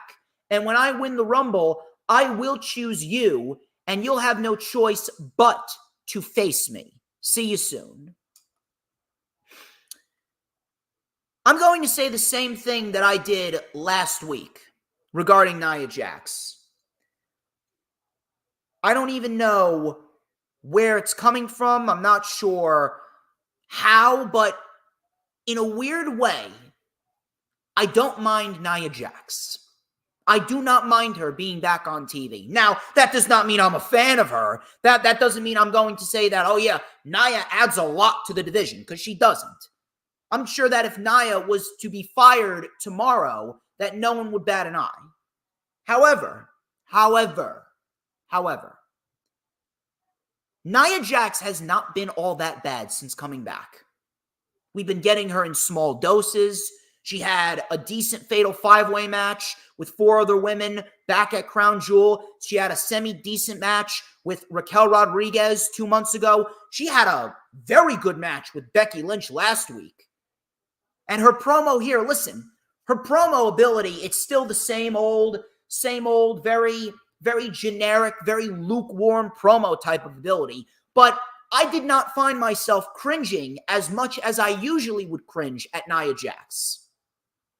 I don't know how, but in some way, some twisted way, Triple H has made Nia Jax semi-tolerable. And that's all we saw of Nia Jax on the show. They haven't been overexposing her. They haven't been plunging her down our throats. I can't really sit here and overly bitch and overly complain about Nia Jax. She was decent at Crown Jewel. She was decent against Raquel. She was very good against Becky. And this promo did not make me want to go into the corner and throw up. So I can't really complain all that much. And afterwards, we didn't see her on the show again. I can see this being a match at the Chamber. And that's what Nia should be used for. Nia Jax should be used as an individual to help put over Rhea Ripley before Rhea Ripley gets to Mania. That's how I see things playing out. Nakamura, Shinsuke Nakamura and Cody Rhodes, they got into a backstage brawl, which resulted in Adam Pearce making the main event a street fight. Katana Chance and Caden Carter, they took on Chelsea Green and Piper Niven in a WWE Women's Tag Team Championship rematch. You already know I am a big advocate for Caden Carter and Katana Chance. I absolutely adore both of those women. And I'm very, very happy that they are getting a very nice showcase. I'm very, very happy that they're getting a nice showcase on WWE TV. Matter of fact, I'm going to throw this out there. This is probably the first time in forever. This is probably the first time in 5 years of there being women's tag team titles that the women's tag team titles actually feel somewhat important. Now, I would still get rid of them. I would still get rid of them in the long run. But as we speak right now, Katana Chance and Caden Carter, they are making those titles feel semi-important. They're defending the titles against Isla Dawn and Alba Fire next week. It's going to be a fantastic match. I can't wait for that match. I'm loving it. So I would like to see more of them. Matter of fact, I'm going to say that this match was actually better than the first match that they had 3 weeks ago. So we had Niven and Green getting lit up by Carter. Super kick for a 2. We had a running face wash by Caden Carter. We had a Rough Rider by Chelsea Green. Chelsea Green then was put on Caden Carter's shoulders up on the top rope, and Katana Chance delivered a Hurricane Rana off of Caden Carter's shoulders with Chelsea Green on top of her. That was a very nice elevated Frankensteiner. And Green ended up kicking out. So we had a tag to Piper Niven. She delivered a running senton on Carter. Katana Chance saved it. We had a Uranagi by Niven. Green then told Niven to go up. And then Carter tripped up Chelsea Green, and Piper Niven accidentally splashed her own partner. Then we had a diving code breaker by Katana Chance taking out Niven. And then we had Katana Chance and Caden Carter delivering the keg stand on Chelsea Green, and Katana Chance and Caden Carter retain in what was a very good match, better than the first match that they had. So I'm very, very pleased to see that they're finally doing right by Katana Chance and Caden Carter. JD McDonough versus The Miz. Really a nothing match right here.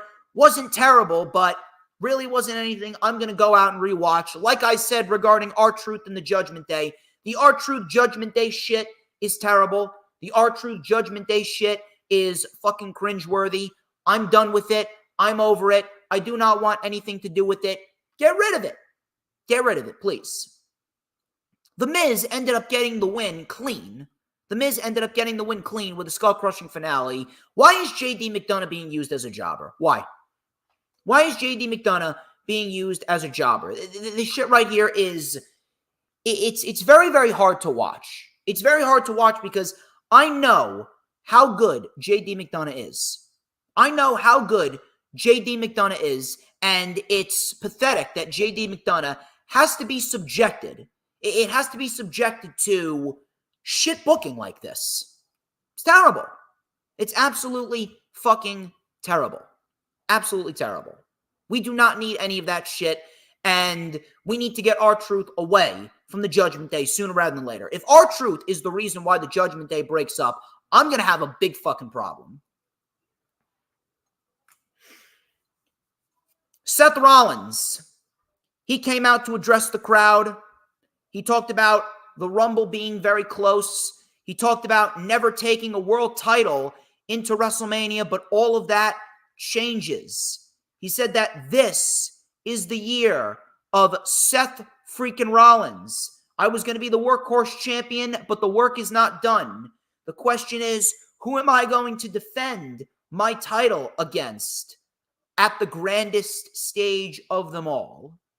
The crowd then chanted CM Punk. Rollins said, in his dreams, maybe. All of a sudden, we had Jinder Mahal. Jinder Mahal, the modern day Maharaja. He ain't no Maharaja. If you're a fan of the Maharaja, you can suck my Kakaraja. Jinder came out, crowd booed. Why the fuck is Jinder on TV? Why is Jinder Mahal on TV? Swear to God.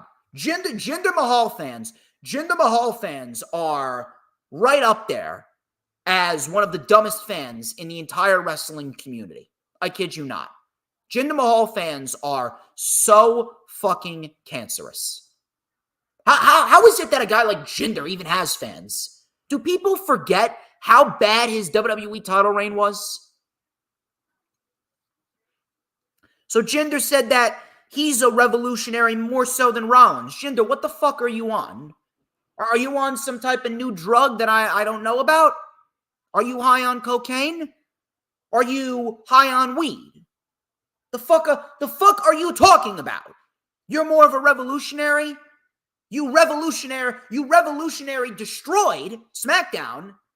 You're a revolutionary, all right? You're a revolution at making championships feel like shit because you made the WWE Championship feel like absolute shit. Modern day Maharaja. Get the fuck out of here. So Jinder Mahal went back and forth saying how Rollins speaks no truths and he throws childish temper tantrums when the show goes off the air. You have the audacity to overlook me? Yes, we do have the audacity to overlook you, Jinder, because you're a terrible pro wrestler. He goes, I beat Randy Orton. I did that with ease. You disrespect me, this disrespect will not be tolerated. This is the first time in a long time that I have your attention. Rollins then said, you're right. We have been overlooking you, but we've been overlooking you on purpose. We've been trying to forget about you, but after The Rock fried you last week, you came back and you got in my face. So you know what? I give you credit for that. You want to do something that will get you talked about? Take a swing, said Rollins. Rollins then said, same old Jinder. Jinder then attacked Rollins from behind. Jinder was taken out by Rollins as Rollins went for the stomp, and Jinder got out of the way, and that was it. Why? Why is Jinder Mahal in a main event level match with Seth Rollins next week? Why? I swear to God, anyone who's in support of this, they do not have a right to call themselves a wrestling fan. They don't. I'm sorry. Fucking terrible. I swear to God. Ivar and Otis.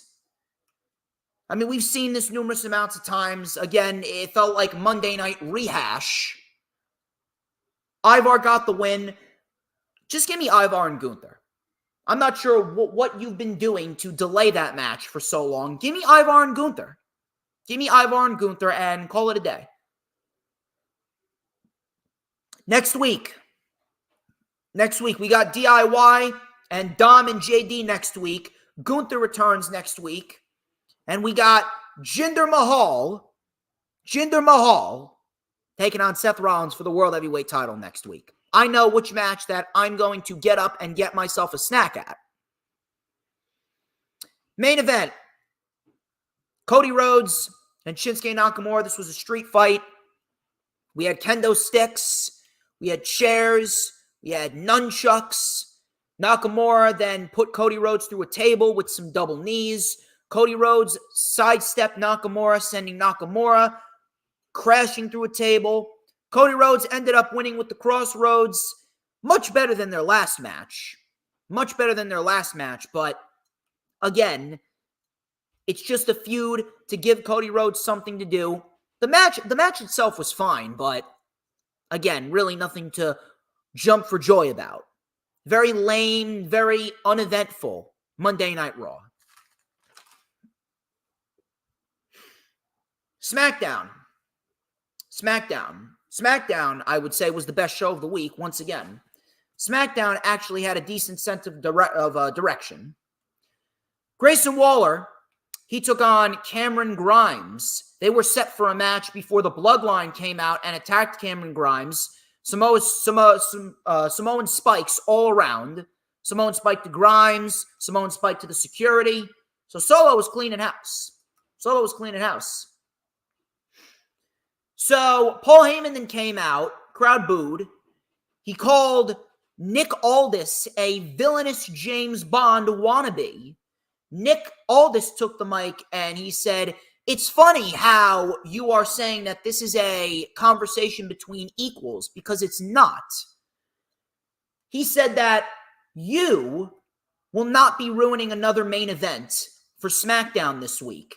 The Fatal 4-Way is a done deal. The Bloodline will be in the main event tonight because it's going to be AJ, LA Knight, and Randy Orton taking on all three members of the Bloodline. Heyman said Roman Reigns is not here in Lincoln, Nebraska. Aldis said, "You're right. He started something he doesn't seem to want to finish. So you have until tonight's main event to find a third man. If not, the Bloodline will be competing in a 2-on-3 handicap match." I'm going to throw this out there. Nick Aldis, as we speak, Nick Aldis is the best general manager that we've seen since William Regal. Nick Aldis has been a breath of fresh air as the authority figure. His presentation as the head sheriff in town has been great. I've been loving it. I have been loving what he's been doing. And I hope that we see more of that. Because the more of that we see, the better. LWO, they took on Angel and Humberto.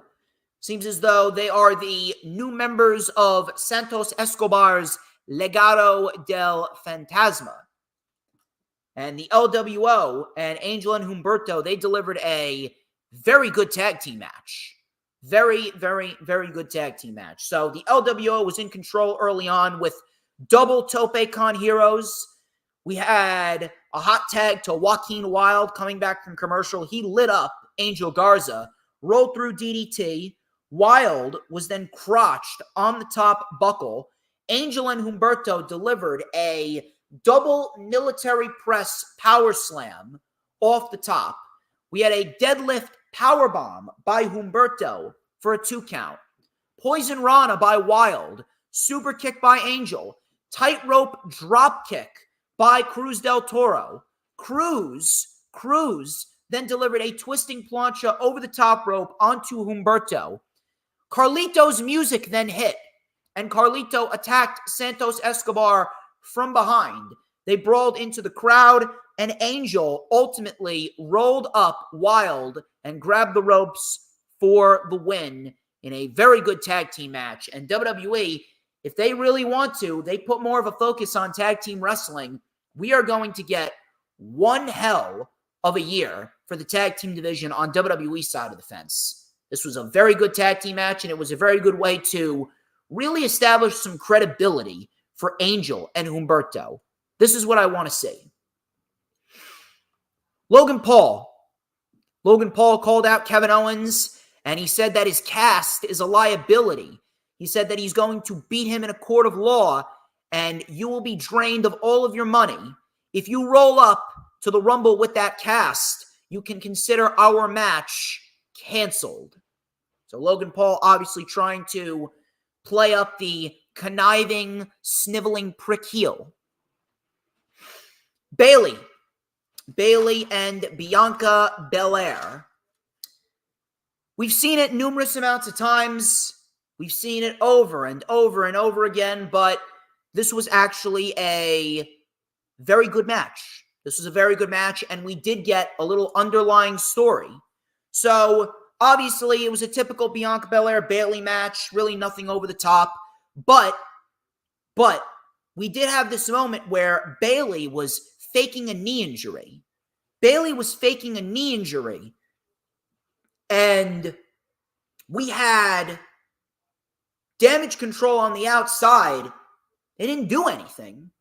They did not touch Bianca Belair. Seems as though there was a little bit of miscommunication there. And then Dakota Kai, after the match, said, We wanted you to win on your own because you got to win the Royal Rumble on your own. I like that. You could say that Dakota Kai is almost gaslighting Bayley. That right there is going to be very, very interesting. I'm very intrigued to see how this plays out going forward. Does Bayley win the Rumble? I could see her winning. If they want to have her win, I can absolutely see Bayley versus Io Sky as the women's championship match for WrestleMania. That'd be great. That'd be awesome. So Bianca ends up winning with the KOD. And obviously, Bianca Belair, she is a favorite to win the Rumble, although they should not be giving Bianca Belair the Royal Rumble win. Bobby Lashley and the Street Profits.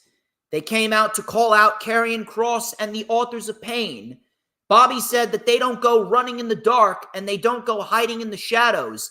If they got an issue with someone, they come out here and they clench their fist and get ready to fight. So if you want to come settle this with us, then come out here and settle it. Paul Ellering then came out, he pointed to the screen, and he stated that Kross and Scarlett, they came up on the screen, and they stated that they are instituting a new era. And the group of Kross and the AOP, they are known as the Final Testament. I like that. I like that a lot. It sounds very convincing of a name. It sounds like a badass name. And it fits them too. The Final Testament. I like it. I like it a lot. Final Testament. Carmelo Hayes and Austin Theory. This ended in referee stoppage because Austin Theory did not rotate enough on the Spanish Fly. He didn't rotate enough on the Spanish Fly, and he landed right on his head. He landed right on his head, and I do believe that they stated on WWE's official X account that both Carmelo Hayes and Austin Theory, I believe they suffered contusions. I believe they said that they suffered contusions. Let me check. Let me check. Yes, it was. They suffered face contusions. So they said that both of them will be okay. I thought that they may have suffered concussions. But thankfully, it's not that serious. Main event. Randy Orton, LA Knight, and AJ Styles versus Solo Sikoa and Jimmy Uso. Solo and Jimmy actually attacked Randy Orton during his entrance. Randy Orton ended up coming back. And he ended up winning the match for his team. Solo Sikoa and Jimmy Uso were at the mercy of Randy Orton. Randy Orton with an RKO to Jimmy Uso, and Jimmy Uso, he ends up taking the pin once again. Now, the match itself, I mean, we've seen various combinations of Orton, Styles, and LA Knight versus the Bloodline. We've seen this over and over and over again. What happened afterwards was a hell of a lot more compelling than the match itself. Because what happened afterwards is Styles, Orton, and LA Knight, there was some tensions brewing, but they decided to put all of their tensions aside, and they said, you know what? Fuck this. Let's all just take out our anger on these two motherfuckers. Let's take our anger out on the Bloodline, because guess what? We are trying to win the World Heavyweight Championship, but in order for us to have a fighting chance, we need to take out the minions first, and then we'll take care of the head of the table. So we had Styles hitting the phenomenal forearm on Solo. Randy Orton then came in, hit an RKO, and it was just an all-out brawl. They started throwing Jimmy and Solo into the barricade. They were using the steel steps on him. And then we had a classic Shield triple powerbomb, a classic Shield triple powerbomb to Solo Sikoa through the announce table. Boy, they're really making you believe that Roman Reigns has a chance of losing, huh? They really are making you believe that Roman Reigns has a chance of losing at the Royal Rumble, huh?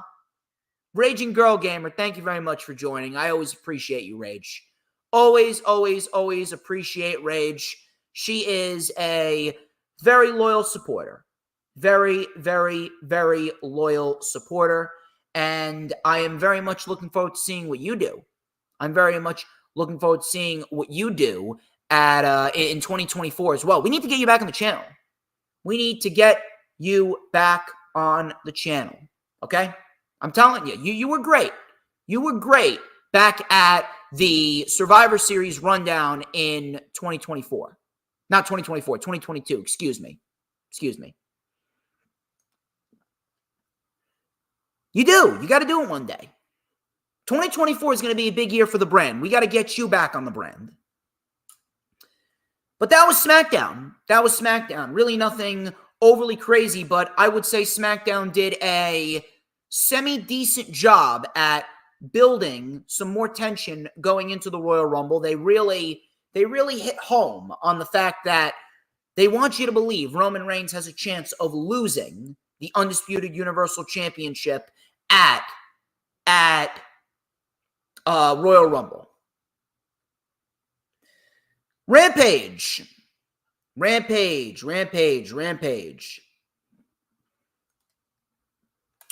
had their homecoming event. I would say that everything had a sense of direction except for the main event. I'm not really sure why they decided to put the Dark Order versus the remnants of the Jericho Appreciation Society in the main event. Kind of seems very, very stupid to me. But Rampage, we did get some decent material. On Rampage. We got ourselves Wheeler Yuta and Eddie Kingston. This was for the AEW Continental Crown Championship. And these two got a lot of time. And I mean, they got a lot of time. So one thing that I loved about this match the most, and this is one thing that I do wish AEW would do a little bit more of, because when they do it, it's very, very good. They told a great story in this match. Where Wheeler Yuta, the young lion looking to make a name for himself, he was out wrestling Eddie Kingston. Wheeler Yuta was out wrestling Eddie Kingston throughout 85% of this match.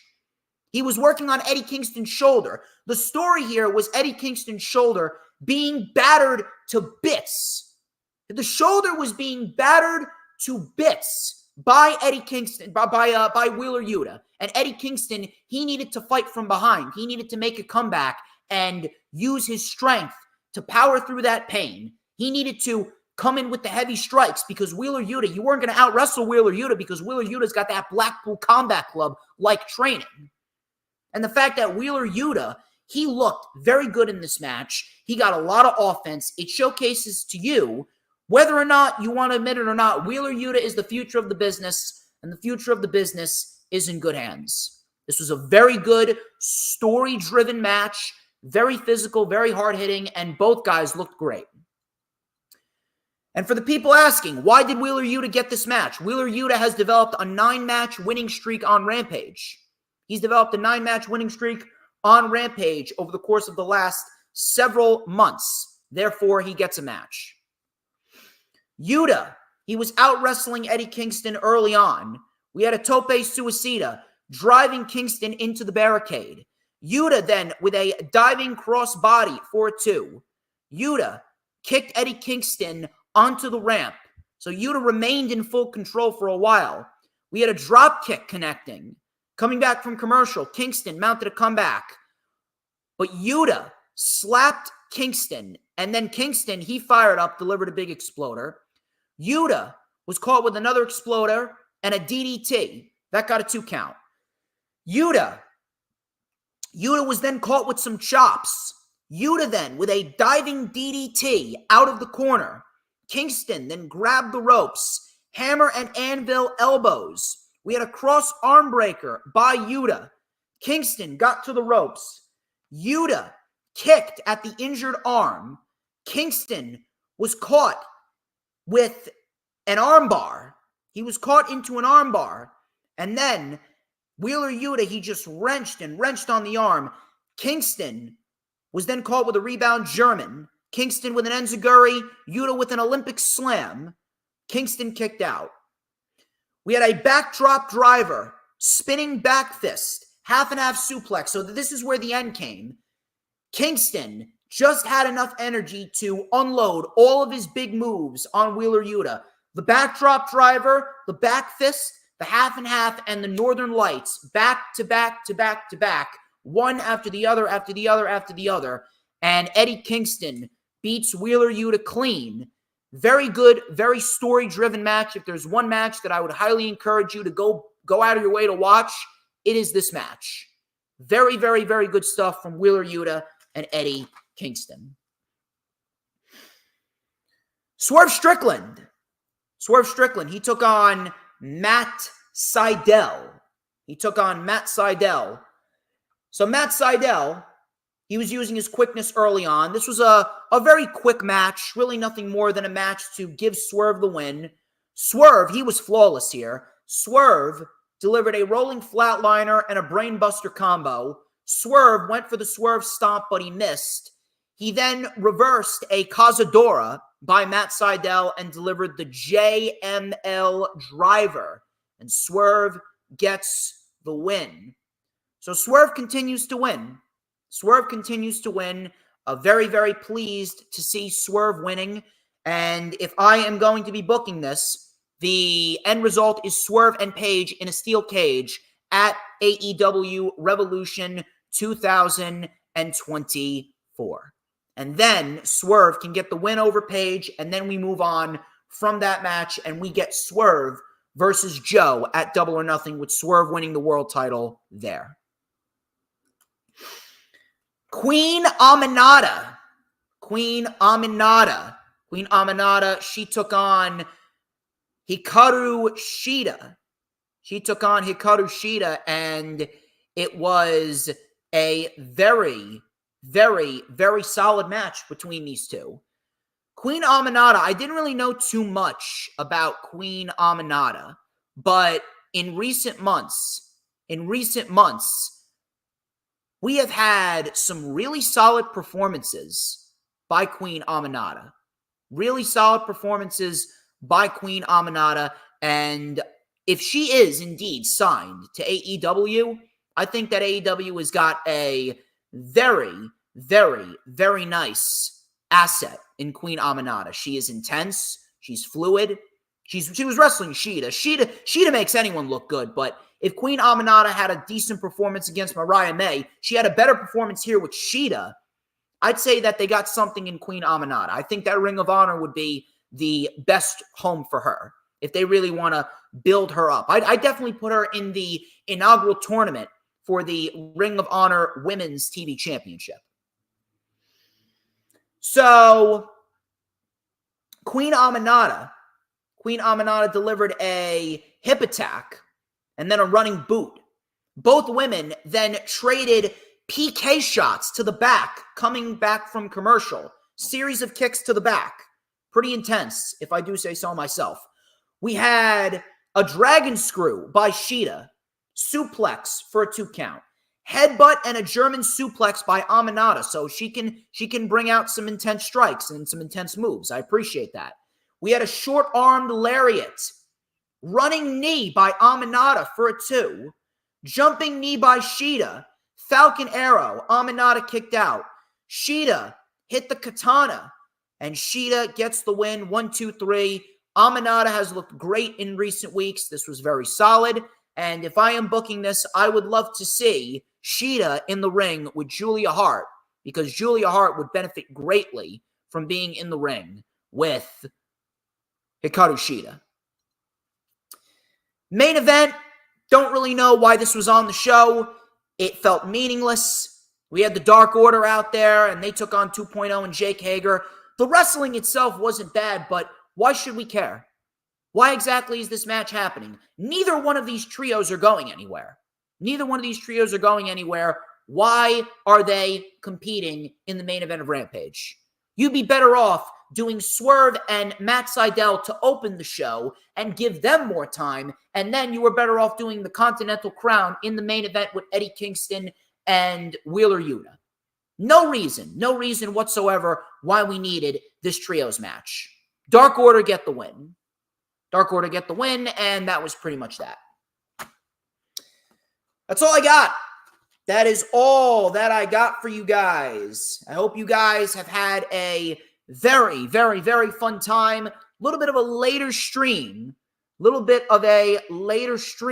But we still managed to pull together a really, really, really solid stream with a large amount of viewers. I hope that you had a great time. Thank you very much to Raging Girl Gamer. Thank you very much to James Punaseca. Thank you very much to Dee Dee. Thank you to Hoolagrim. Thank you very much to Earl, Dylan, Sarah Habka. Thank you very much. I hope you guys had a great time. You guys make being DJ Storms worthwhile. And I hope that you guys have a wonderful, wonderful, wonderful weekend. Please make sure, if you haven't already done so, like, comment, and subscribe. Check out all of those links in the description. Check out all of those links in the description. And please make sure that you set your calendars for next Saturday, because I'll be down in Barnegat. I'll be doing an early stream. I'll be down in Barnegat for the first ISPW show of the year. And then I'm going to shout out Wrestling Express. I want to shout out Wrestling Express, created by Mr. Tommy McGrogan. Shout out to Mr. Tommy McGrogan, because Tommy McGrogan, he is going to be organizing the Wrestling Express Royal Rumble meetup. That's going to be at Pub 46 in Clifton, New Jersey, and that will be on Saturday, January 27th. I am very much looking forward to that. I can't wait to be back with the Wrestling Express people. I very much appreciate the Wrestling Express people. The Wrestling Express people have been very, very kind to me. I know that sometimes we haven't always seen eye to eye. I did have a bit of a falling out with Tommy McGrogan, but we have since reconciled, and I'm very, very happy to be back as a member of the Wrestling Express family. I will be very much looking forward to seeing you guys on Saturday, the 27th. Until next time, I'm DJ Storms. This has been the Lightning Flash Update, but before we get out of here and I go home to eat some dinner, people, you got to tell me, you gotta tell me who runs the IWC. Let me take a nice sip of my ice water here. Oh, I'll tell ya who runs the IWC, baby. Who? But DJ motherfucking Storms. Don't you ever forget it. 'Cause we want retribution. Oh yeah, we want retribution. Oh yeah, we want retribution.